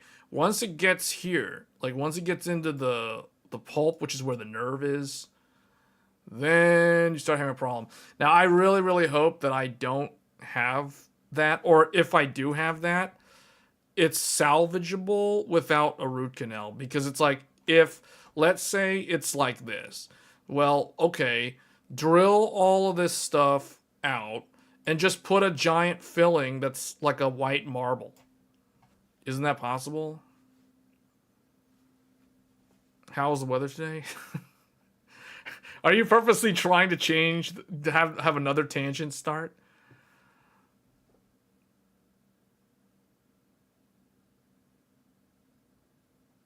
So, yeah, I don't know.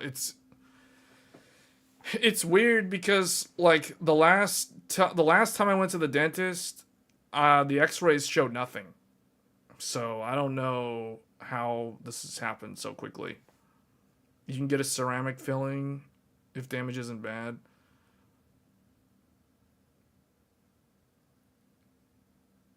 Yeah, well, I don't know. I just hope that I can avoid a root canal. I really, really hope I can avoid a root canal. I would prefer not to seal up the whole thing. We should buy spare parts for our computers. Well, see, like the thing with a computer though, really the only thing that I can see having something like this happen is like if a capacitor goes bad. So if you have a capacitor, so you know, capacitors are typically like this, and they're cylindrical on the top. If a capacitor starts leaking, the dielectric breaks down, and you have like the top part like starts lifting up, then you can have a problem. That like usually the system won't be stable under load. Like if there's a voltage drop due to like LLC or whatever, like on the power and the VRM, if there's a capacitor that's going bad, like if you have a cavity in the capacitor, you could end up with the computer randomly restarting on you while you're playing a game with an uncapped frame rate or things like that. That's a sign of a cavity in a capacitor. So it's funny because it's like humans are basically biological machines. Computers and their components are like what? Inorganic machines in that sense. So both of them are systems of systems. I mean, I'm pretty sure an AI could write an entire novel about this.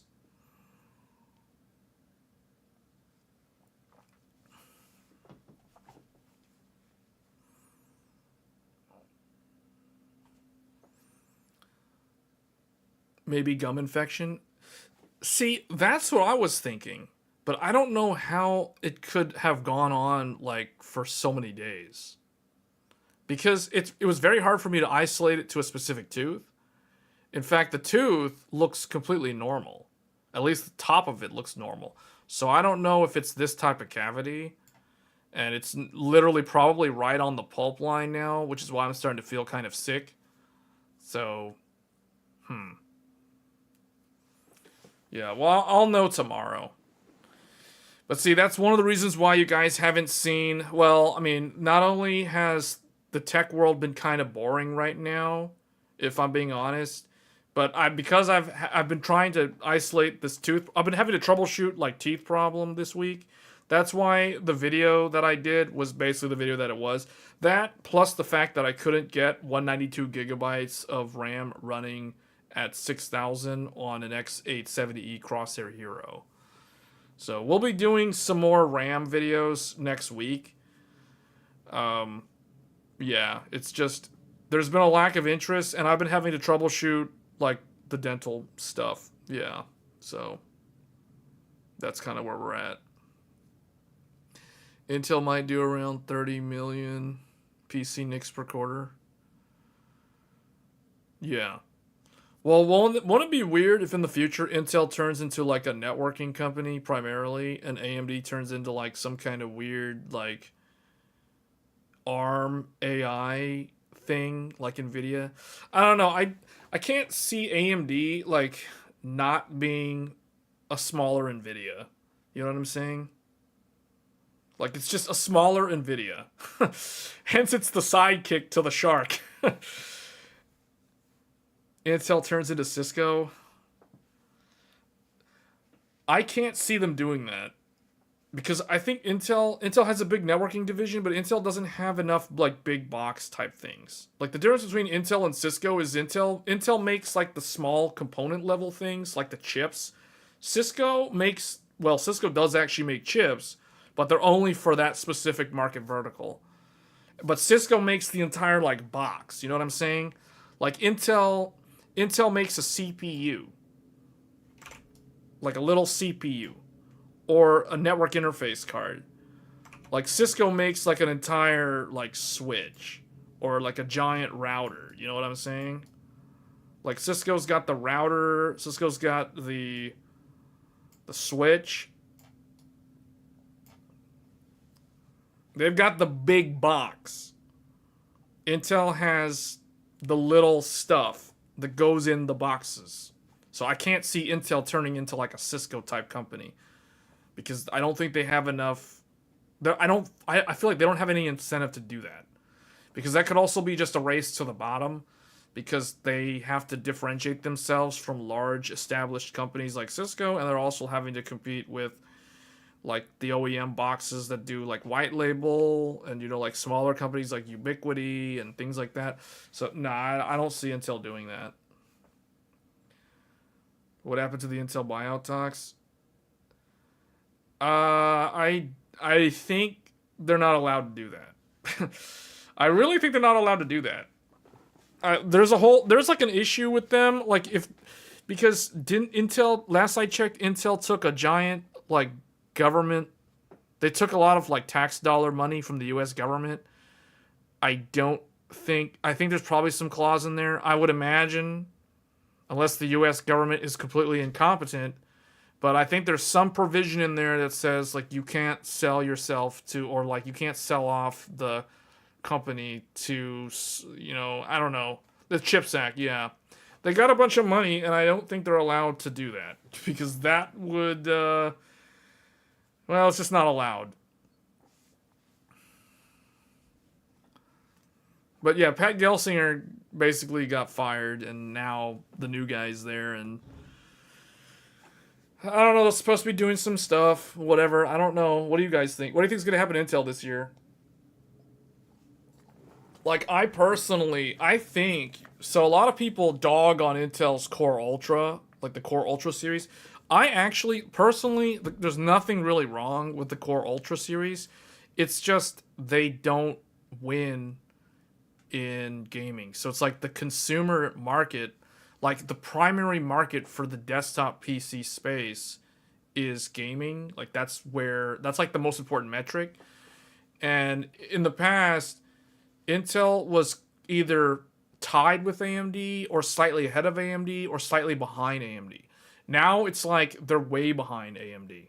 And they're also slower than the previous Intel in gaming. So that kind of hurts. That hurts their image. And it's kind of sad because of that.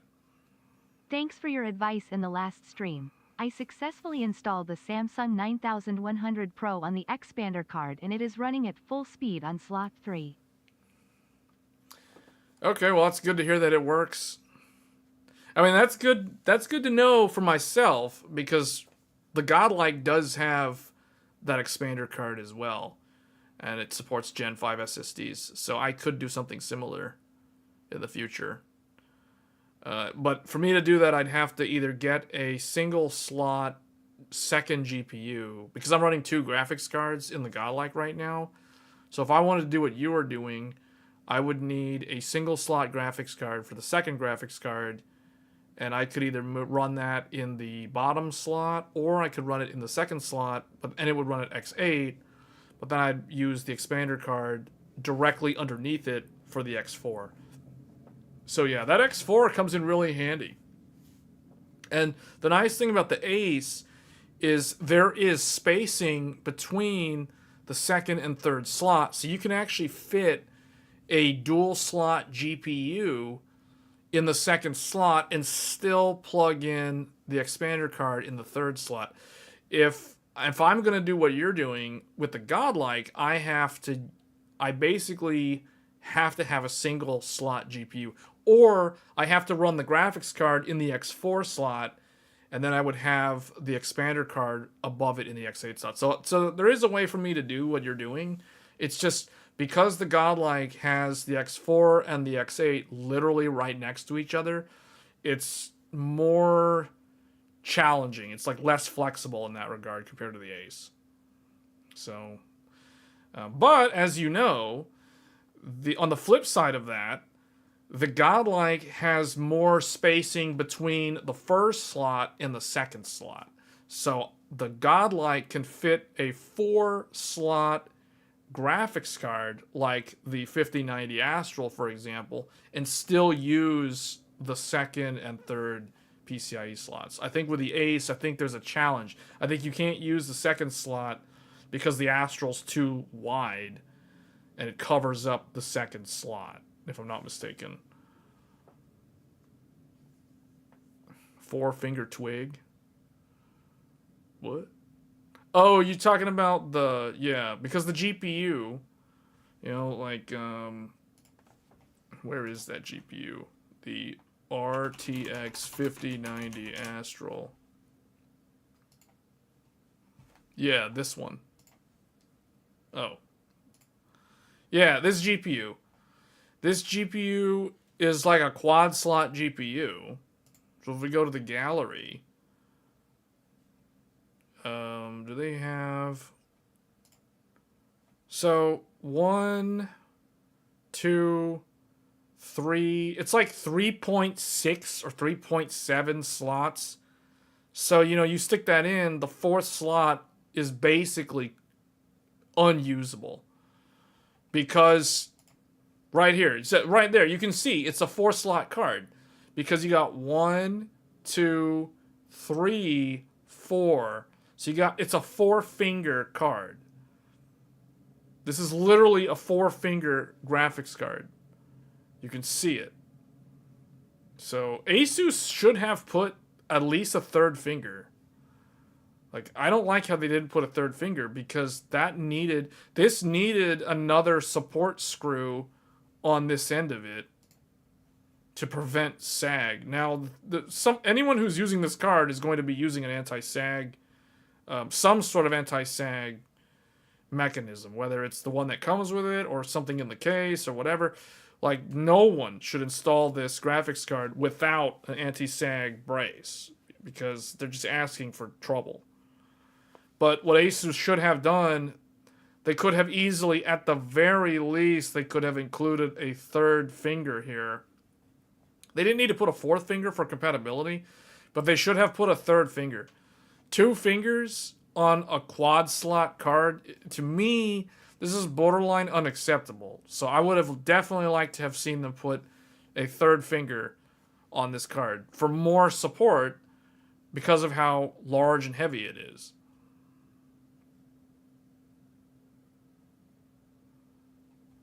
So I don't know why they didn't do that. But yeah, this is really the only one that I can recommend, guys, because it has the sense. It has the circuitry to sense if the pins are overloaded or if the wires are overloaded. The rest of the 5090s I can't recommend because to me they're potential fire hazards without any sort of monitoring ability. So at least the Astral has that. So this is the only one that is acceptable in my mind.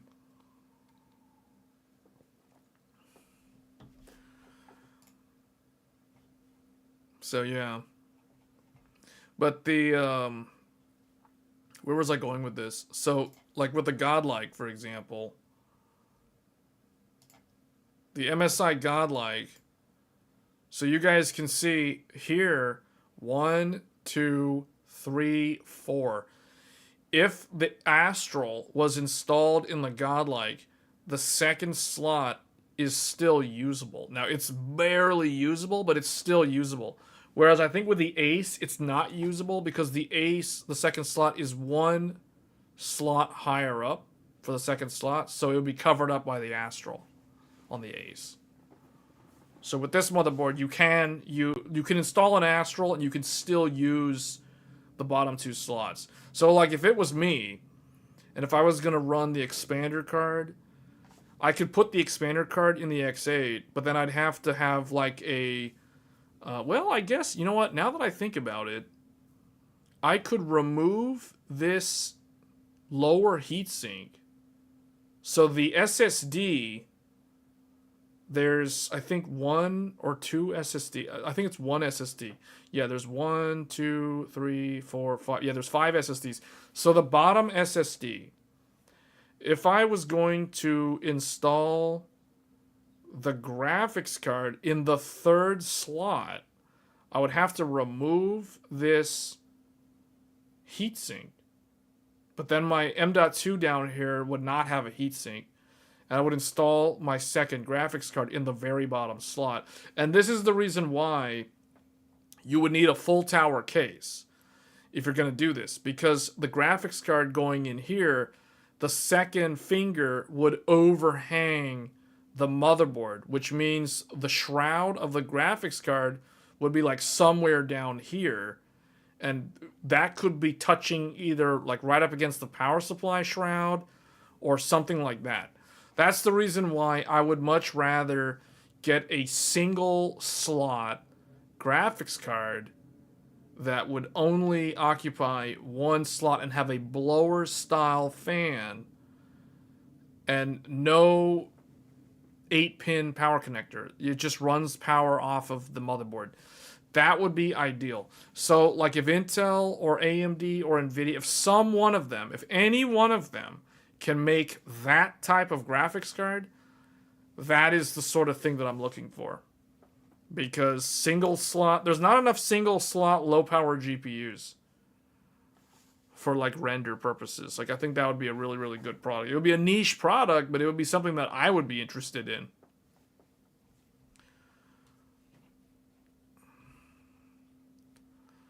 So anyway, I guess that's probably going to be it for this stream. There's not a whole lot of tech stuff to talk about until Computex. Like, I'm looking forward to seeing the new mobile chip announcements. I want to see more Strix Halo laptops. Hopefully, we hear something about the Lenovo laptops at the show.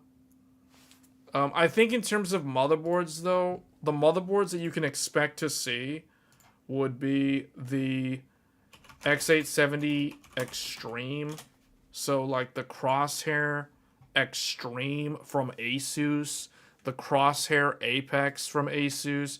These are probably going to be at Computex, and they're probably going to be live demos on the show floor showing the capabilities of the Crosshair X870E Extreme.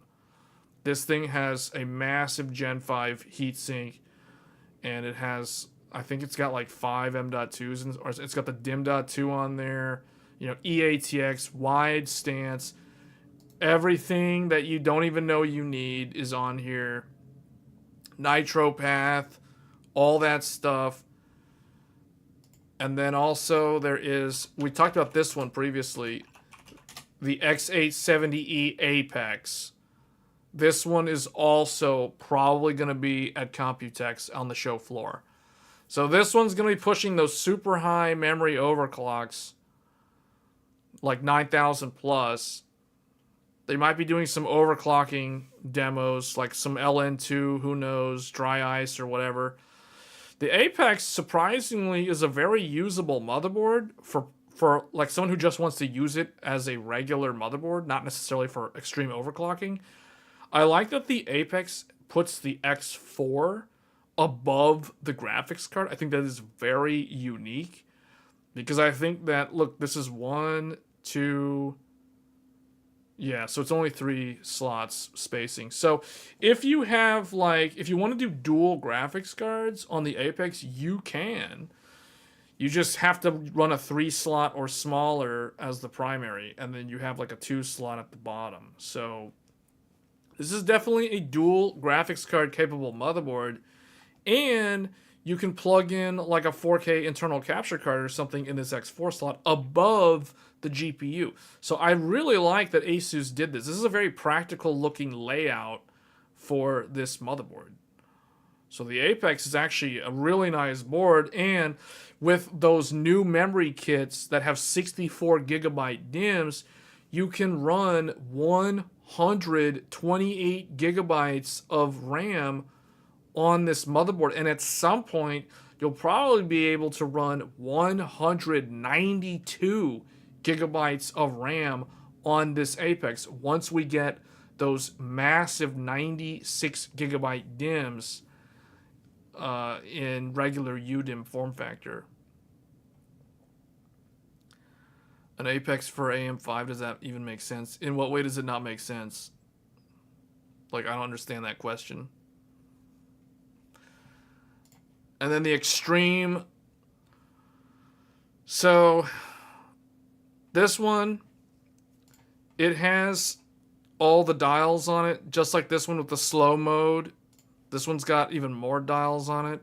It's got a bunch of buttons down here for the Extreme. Which would you rather have, a 9070 XT or a 5070 Ti? The 9070 XT. Apex is a deal breaker for me because the M.2 and the 3 disables the secondary. The main reason why is because 9070 XT is cheaper, and I get to play around with FSR 4. Apex is a deal breaker for me because the M.2 and 3 disables the secondary X16. Wait, what? Because the M.2 and 3 disables the secondary PCA. Oh, I see what you're saying. Yeah, because those two share bandwidth with the top slot and the second slot. That's no different from the Hero, though. The Hero does the exact same thing. Did I have the Extreme open twice? Wait, what? I never closed this? Hold up. Hold on a second. Here's the Hero. The Hero is exactly the same. The two M.2 underscore 2 and underscore 3 share bandwidth with that second slot. So it's exactly the same. The Apex, you would do one. So wait, there's 5. Aren't there 5 on here? Does this have... This has dim.2 also. So this has got 1, 2, 3, 4, 5. Okay, so 1, 2, 3. Okay, so the fourth one would need to be on the... You'd have to get an expander card and use the X4 for the fourth M.2. Yeah. That's why these boards have the slim SAS on them. So the difference is the Hero and the Extreme have slim SAS. The Apex, instead of slim SAS, the Apex has the X4 PCIe slot. So that's the difference between them. This does not have the slim SAS. So it's literally just, it's a different interface. So all of them, you can still do 4 M.2 drives if you want. The difference is the Apex requires that you buy a NVMe, a PCIe to M.2 adapter. Whereas with these two, you have to buy the cable, the U.2 or U.3 cable for slim SAS to the M.2 enclosure. Which we have a video showing how to do that. Yeah, because like on my Hero, I'm running 4 M.2s with no lane sharing and dual graphics cards on the Hero. You can do the exact same thing on the Apex. You can do the exact same thing on the Extreme. The only difference is the Apex doesn't have the slim SAS. Instead, it has an X4, like the Strix-E.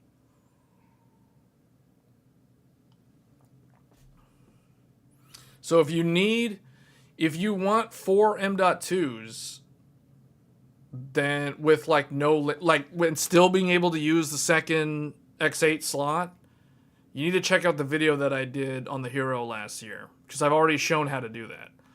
Because I'm running dual graphics cards and 4 SSDs, or 4 M.2s in my Hero board. That computer that we're using with this CPU, the 9950X3D, Hero Extreme is too expensive though.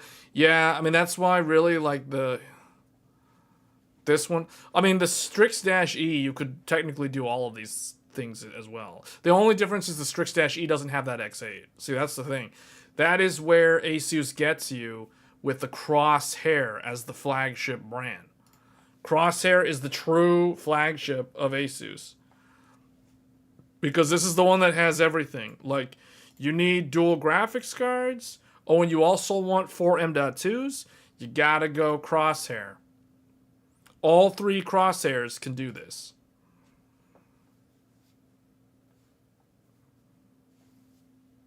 The ROG Strix-E cannot do those things. It can get close, because that one, I believe, I'd have to look. That's an interesting board, though. I like the heat sinks on the SSDs for that one. X870E-E Strix. Yeah, this one. See, this one's got some really big heat sinks right here. But this one does not have an X8. It is similar to the Apex in that it has an X4. The difference is the X4 is at the bottom. And it's full X16 physically. Whereas on the Apex, it's an open-ended X4, which might not work for people. Like if you need to have that full physical X16, even though you only need like the 4 lanes, at least it's an open slot though. So yeah, and then it has this X1 Gen 3. And it's an open slot. So the Dash E is probably the one that I think most people would consider. It has really good it's got good heat sinks for the SSDs. It's got better than the ones that are on the other ones, except for the Extreme. And then it does have the X4, but it does not have an X8. And it also does have 5 M.2 drives. So 1, 2, 3, 4, 5.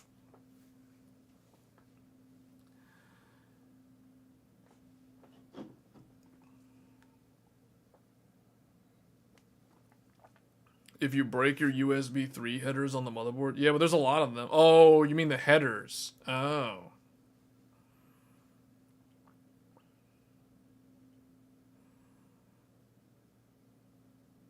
What's the word on the ASRock and CPU dying issues? I don't think there's a problem. And I've said this many times already. I don't think there's an actual problem. If you got to remember that literally they've sold like hundreds. ASRock has sold probably several thousand motherboards at this point since launch. And that's not even counting the hundreds of thousands of like older ASRock motherboards from like 2022 and 2023 and the first and most of 2024. And then on top of that, you have like thousands of Ryzen CPUs that are already out in the market on ASRock boards, so there's actually no problem. And all the videos that I've done on the recent memory stuff is, guess what CPU we're using? 9800X3D. Guess what motherboard we're using? X870E ASRock Nova Wi-Fi. And guess what? No problems. So now I'm not saying that I'm like an exception, but I don't think there's a problem. There's no widespread problem. So, no. It's bad default SoC and people don't change it. Well, you do realize that ASRock puts the lowest VSoC, right? ASRock doesn't go above 1.2. As soon as you load Expo or XMP, ASRock sets 1.2 as the maximum Expo. So out of everybody, ASRock is setting the lowest SoC, and that might be why they had to do a BIOS update, because there were probably a few CPUs that needed a lower, or no, that needed a higher SoC than 1.2, and because ASRock wasn't going above 1.2, like maybe they needed 1.21 or 1.22. You know, maybe not that much more than 1.2, but maybe they needed more than 1.2. And because of that, they weren't booting up. And that was what the initial problem was. So the problem was not too much voltage, it was too little voltage. ASRock needed to put more voltage, not less. They needed to put more. So that's what they did with the latest BIOS. So, yeah, no, there's no actual problem as far as I'm concerned. Because a lot of people have put comments asking me to, like, comment on the situation with the ASRock boards.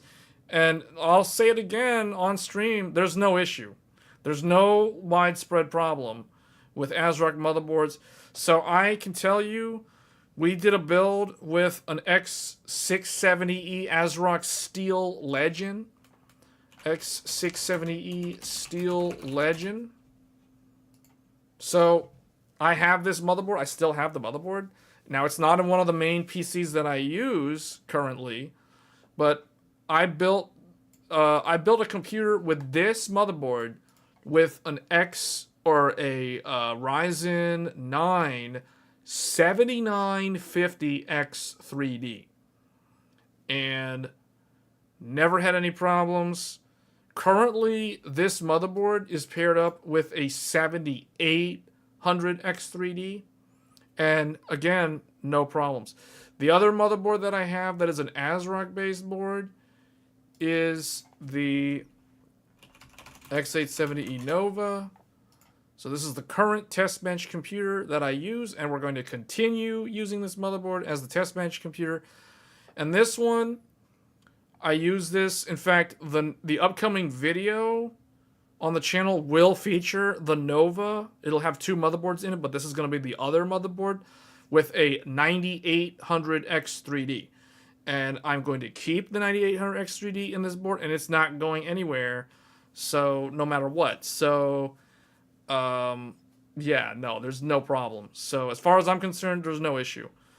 So this works fine. I'm on the latest BIOS, which is this one. Yeah, so I'm on 3.20. We've been testing DDR5-8000 recently, and it works 100% stable, 48 gigabytes. We're going to do a video with another memory kit. We're probably going to start doing memory overclocking with the Nova motherboard specifically in the near future. So that's kind of like a sneak peek in terms of like what to expect in terms of the video uploads on this channel. But yeah, there's going to be a lot more content with the Nova Wi-Fi coming soon with a 9800X3D.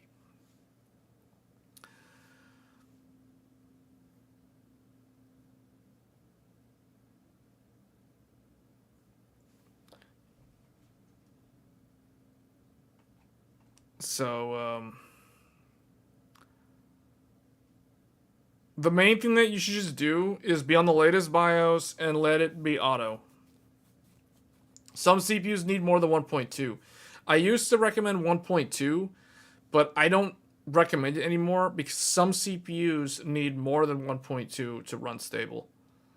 So, but in general, you're going to stay around 1.2 or slightly lower or slightly higher. But that's the general rule of thumb. I did a whole video about that. I don't recommend any VSOC above 1.23 or 1.25. Once you go above 1.25, you're starting to get into like danger territory long term. So I would not recommend anything above 1.25. So if people are running their VSOC above 1.25, and or like if they're at 1.3, for example, and they're running into these problems where their CPU quote unquote dies, well, that's because they're running their VSOC that high. And that's usually what's causing the problem, if there is a problem. So no, the SoC should be low. There's no reason to run it that high.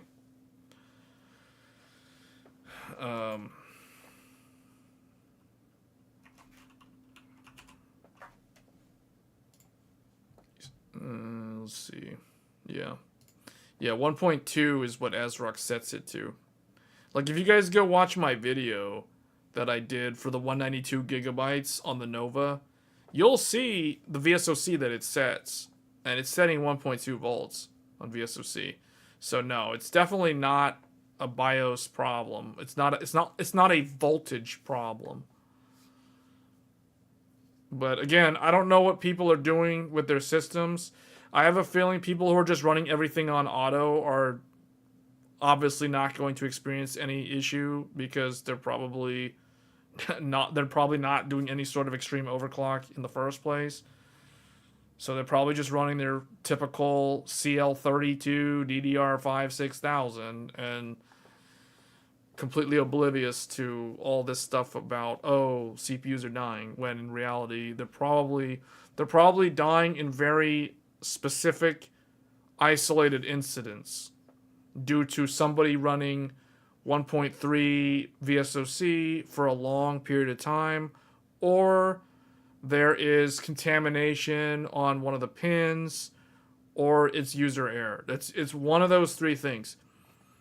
Gamers Nexus did a whole video about it recently. I've been saying for months now, because this has been going on for several weeks, and I keep on saying the same thing, and the narrative doesn't change. Usually, the scenarios where people actually have physical damage to the hardware, and it's visible damage, it's usually due to user error. These type of things don't happen from a system integrator. They don't happen from someone who knows how to assemble a PC. Like, I've built hundreds of PCs over the years, so to me, every time I hear a story on Reddit or somebody's PC blew up or whatever, and they go and they look at the socket, and sure enough, there's some kind of bent pin, or they didn't put the ILM on correctly, or the CPU wasn't fully seated with the notch in there, it's usually user error. So I don't think there's an issue, guys. 1.2 here, CL30, yeah, so that's completely normal spec. It's like nothing to see here, as far as I'm concerned. I mean, you guys know, like, we've been using all the different motherboard brands. I've got a Nova, which I use for the videos. I've got the Hero, which we use for the live stream, the gaming live streams on the weekend. I'm using the Godlike for Tech Thursdays and for video editing. And then we have the Gigabyte Aorus Master, which used to be the Tech Thursdays PC, but the Godlike replaced it. So the Gigabyte, which is my older board, the Gigabyte Aorus Master, that's my old X670E. So I've got X670E Aorus Master, I've got 870E Nova, I have 870E Hero, and 870E Godlike. So I literally have all four motherboard brands. I have MSI, Asus, ASRock, and Gigabyte. So I can test all four of them. And I can tell you for my own testing, because when I first saw this, I tried to look into the BIOSes to see like what could possibly cause the problem. And the only thing that stuck out to me was VSOC. But if you look back, you know, a couple years back, Asus had a problem where they were applying like 1.35 volts VSOC, and the CPUs were blowing up because of that. So if anything, it's got to be VSOC related, but you can't blame ASRock for VSOC because, like I just told you guys, and I can verify this because I literally have the Nova board, the 1.2 is the voltage that ASRock sets automatically whenever you load Expo or XMP profiles. So it's definitely not a voltage problem from ASRock.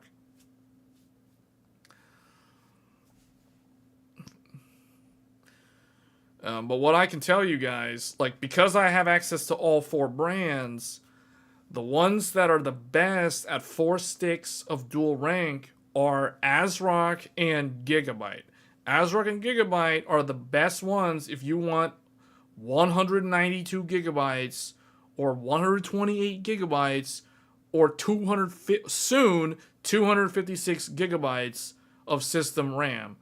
If you want that much RAM, if you need that much RAM, ASRock and Gigabyte are the best choices based off of my own personal testing.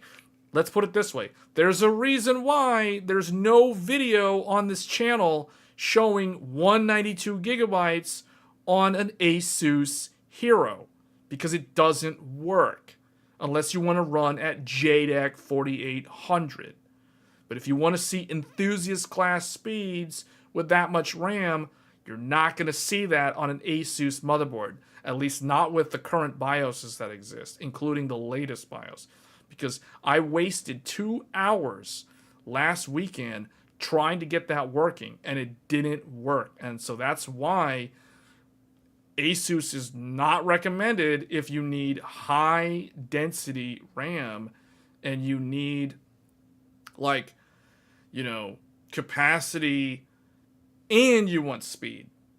Asus is definitely not the best choice. It's the worst choice for that use case.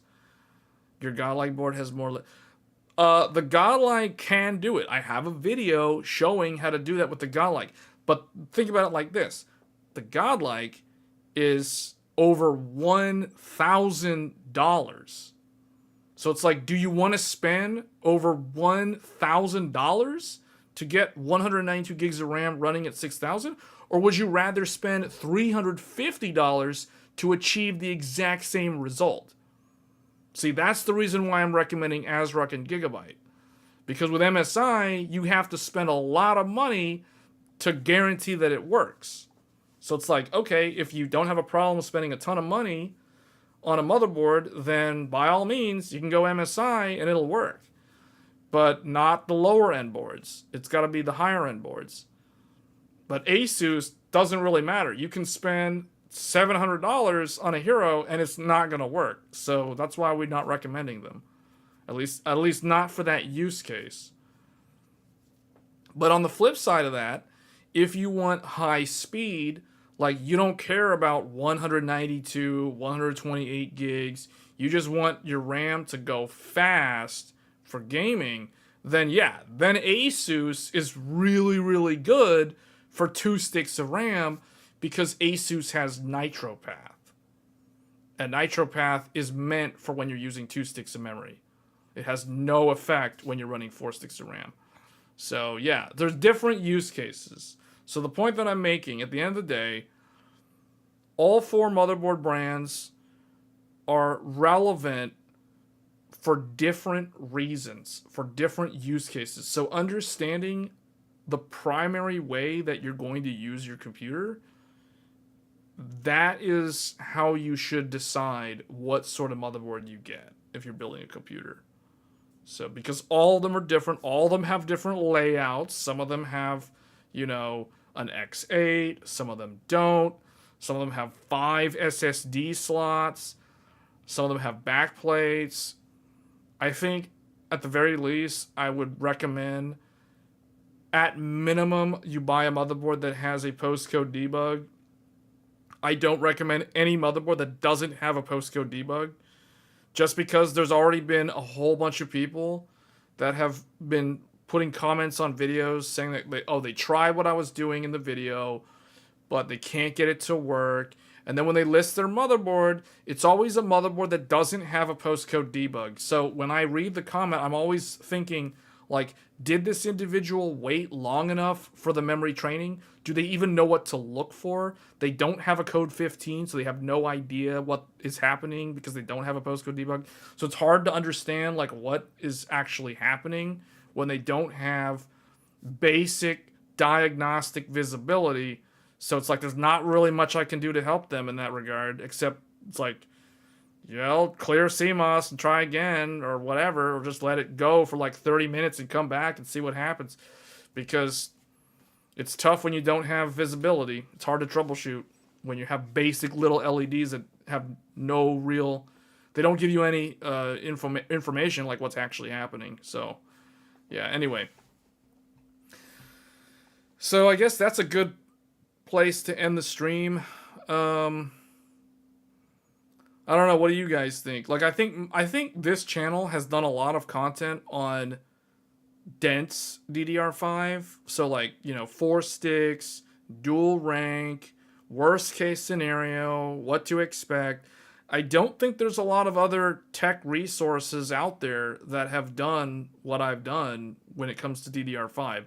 I mean, there's content for overclocking, which is fine, which we're probably going to do real soon because I haven't actually shown much of that on this channel. But we have done a lot of the stuff that you can't find anywhere else. You know what I mean? Like, what if you want to do 128 gigs? What if you want to do, like you need VMs. You need like high core count, high memory count, that kind of thing. So I feel like there's been a huge gap in like tech channels not talking about this. So that's why I think I'm the only one talking about this. So we'll probably do more. Somebody left a really interesting comment on one of my recent memory videos. And I've seen someone else ask another similar question. So one of the comments was, why are all the 192 gigabytes featuring Ryzen CPUs? Like, the question was something like, why are there no Intel videos that show like 192 gigs of RAM? So we're going to do a video with 192 gigs on Intel in the future just to fill that gap, because that's another thing that's missing. And I guess kind of a spoiler alert, there's a reason why there's no videos on the internet about 192 gigs on Intel. Let's just say there's a reason why, if you're trying to aim for high speeds. But we will look into it with the latest BIOS. We're going to do some testing with the new Arrow Lake architecture, as well as the old Intel 13900K, maybe even the 12700K on DDR5. Because I said back when Monster Hunter came out that I was going to look at the 12700K 12th gen Intel with DDR5, and I never got around to it. So now we're going to circle back and look at how Intel's very first DDR5 CPU, aka 12th gen Alder Lake, how well does an Intel 12th gen CPU handle 192 gigabytes of RAM? Because there's all these comments like, oh, Intel's memory controller is better or it's more advanced. Well, okay, like King Leonidas said in the movie 300, well, we'll put that name to the test. We'll see if that's actually true. Spoiler alert, it's definitely not true, but we're going to prove a point when we make that video. So we're going to look at 12th gen with DDR5, 192 gigs, 4 sticks, and we're going to look at 13900K, which I've already done in a very old video, and that's kind of, if you go back and watch that video, it's a big spoiler, so probably don't watch that video unless you're really, really curious to know like how 13900K handled 109 or 128 gigs of RAM. So we'll do 192 on 12700K, 192 on 13900K, and then finally 192 on the modern Intel Core Ultra, and see if the newer Intel architecture vastly improves the, quite frankly, terrible memory controller on the older Intel CPUs, at least when it comes to running dual rank to DPC. Because I'll tell you guys, high speeds with 4 sticks of RAM on Intel is very wishful thinking. But it's been a long time since I explored that, so maybe it's worth revisiting just for the sake of making videos. So yeah, we'll definitely get around to that at some point.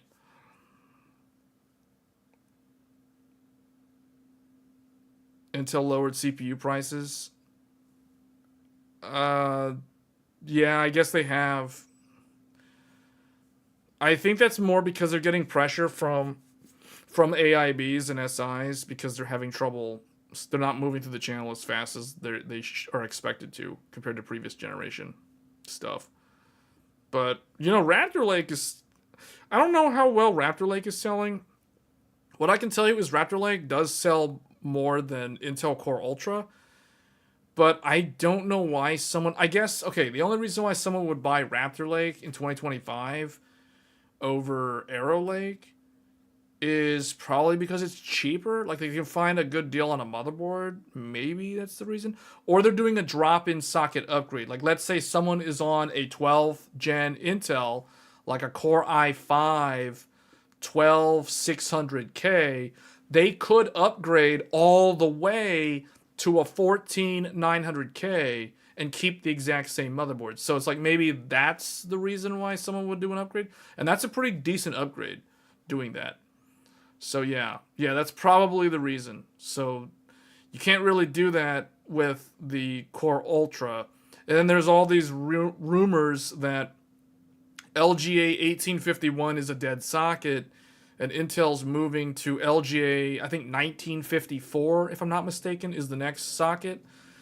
So if there's already rumors about a new socket from Intel, that automatically is going to hurt the sales of the current Core Ultra even more, because people are just going to want to like wait it out and completely skip the current Intel generation, which is kind of sad, because going back to what I was saying earlier, I actually really like the Intel Core Ultra series. I think it is a nice CPU generation from Intel. Now, obviously it's not the best, especially when it comes to gaming, but it's not terrible. I mean, you get a lot of PCIe lanes.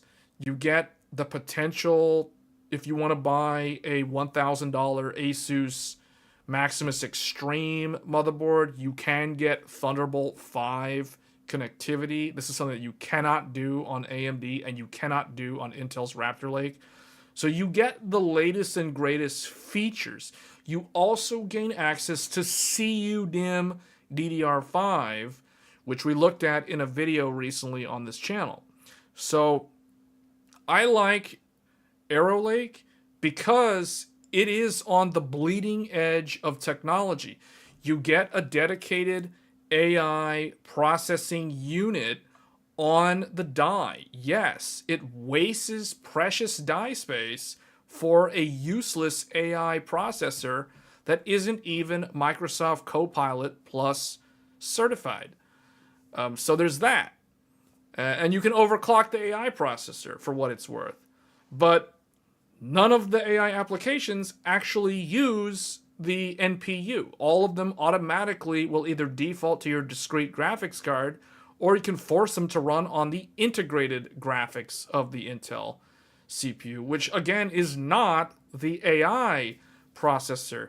So it's kind of a mixed bag overall in terms of the real world, the way the system behaves. But I still like the platform. I think the platform is a great platform. It's just paired up with a mediocre CPU. So I guess that's the way I'll describe it. But I really, really like Z890. Z890 is better. It's significantly better than Z790.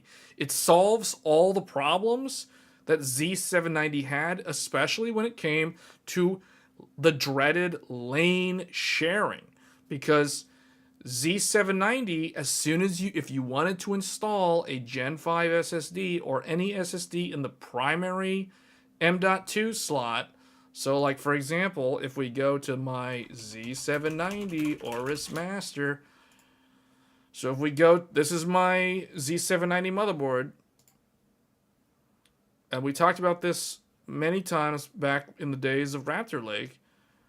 But one of the biggest problems with this platform, with the Z790 platform, was as soon as you use the primary M.2 slot that has the really nice thick heatsink, it doesn't even matter if you're installing a Gen 3 or Gen 4 or Gen 5 SSD in this slot.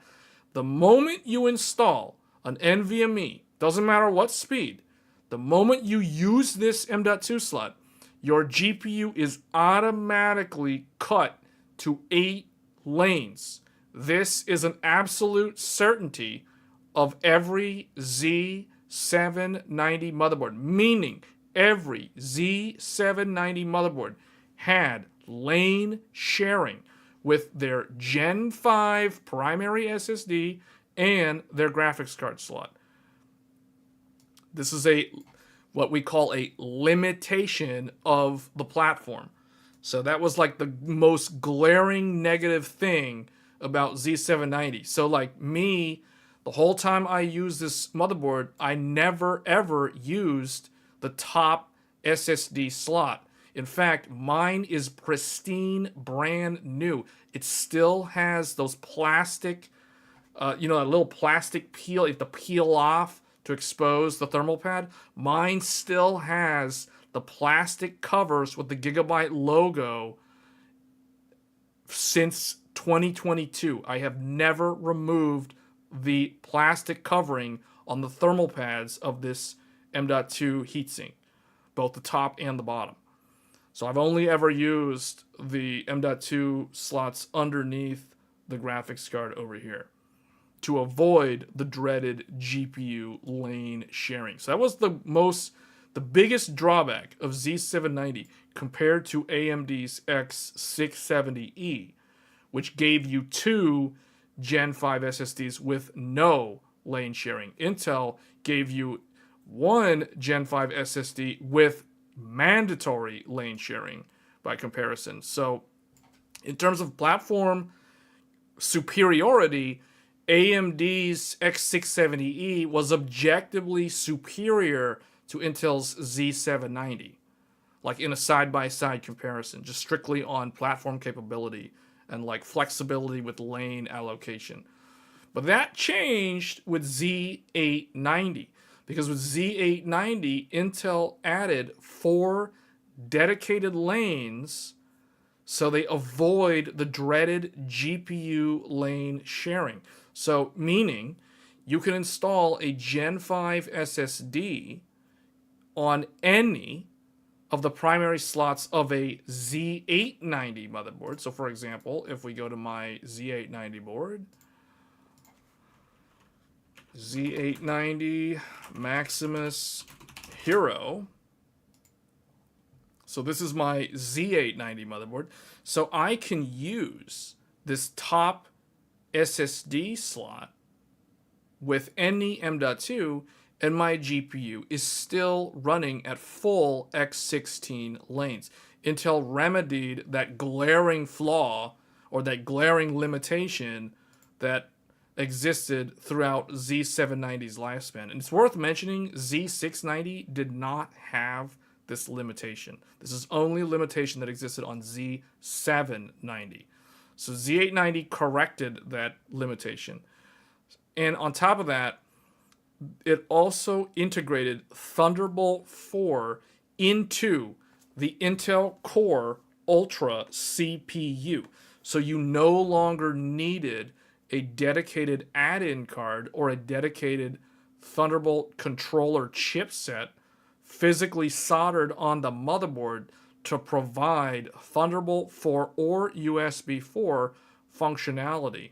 This is another massive improvement that Z890 brought about. And nobody talks about these things. Like, no one talks about the fact that Z890 does not have the stupid lane sharing with the GPU and the primary M.2, and it also has dedicated Thunderbolt 4 courtesy of the Core Ultra CPU integrating Thunderbolt 4, which is another reason why Intel Core Ultra is very similar to a mobile CPU, because that is a mobile CPU feature for having like Thunderbolt integrated into the CPU. So that frees up 4 additional lanes of PCI connectivity.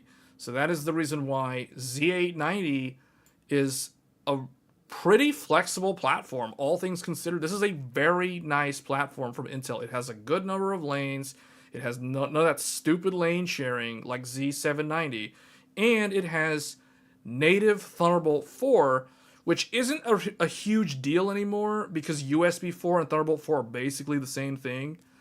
But it's nice to have.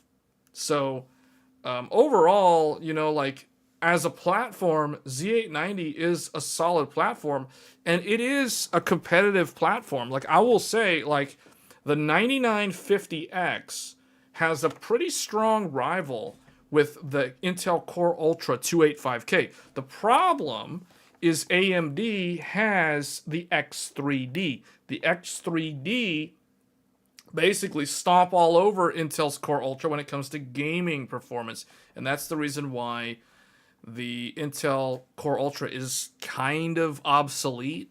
Like even right as it launched, it was already kind of obsolete in certain aspects, especially because it also, not only does it lose to AMD in gaming, it also loses to Raptor Lake in gaming most of the time. So that really didn't help its case. But I still like it. I still like the platform. I certainly like the platform, the Z890 platform, a lot more than Intel's previous platform.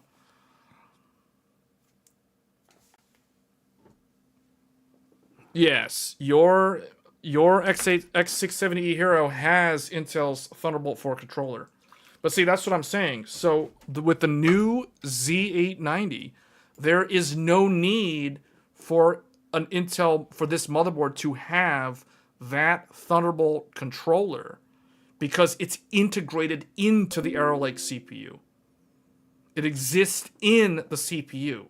So there's no need to waste motherboard space to solder that chip on these newer Intel boards. See, that's the nice thing about it. The newer AMD boards, so like X870E, like this one, the twin. So there's the Maximus Hero and there's the Crosshair Hero. These are the twin motherboards. So the difference is this one has no USB 4 or Thunderbolt 4 controller physically on the board because it exists in the Intel CPU. Whereas the Crosshair has a physical, like if you were to remove this heatsink, this ROG heatsink, if you were to take this off, underneath here, you would see the USB 4 chipset. It is the ASM 4242, which is the successor to that old Intel Thunderbolt chip. So you would see that. If you were to remove your heatsink on your Hero, your X670E Hero, you would see an Intel JHL 8540 chipset physically soldered on your motherboard. So anyway, I guess this is a good place to stop the stream. So that was kind of like a final piece, I guess, talking about modern motherboards and how they're actually nicer than previous ones. So at the very least, at the end of the day, we are getting innovation in motherboards, in chipsets, but we aren't getting huge innovation in graphics technology, unfortunately. So there is some stagnation, but we still do see some improvements across the board overall from a platform standpoint. So anyway, guys, that's going to be it for this episode of Tech Thursdays. If you are new to the channel and you like the sort of open discussion, long form, live stream content, do get subscribed.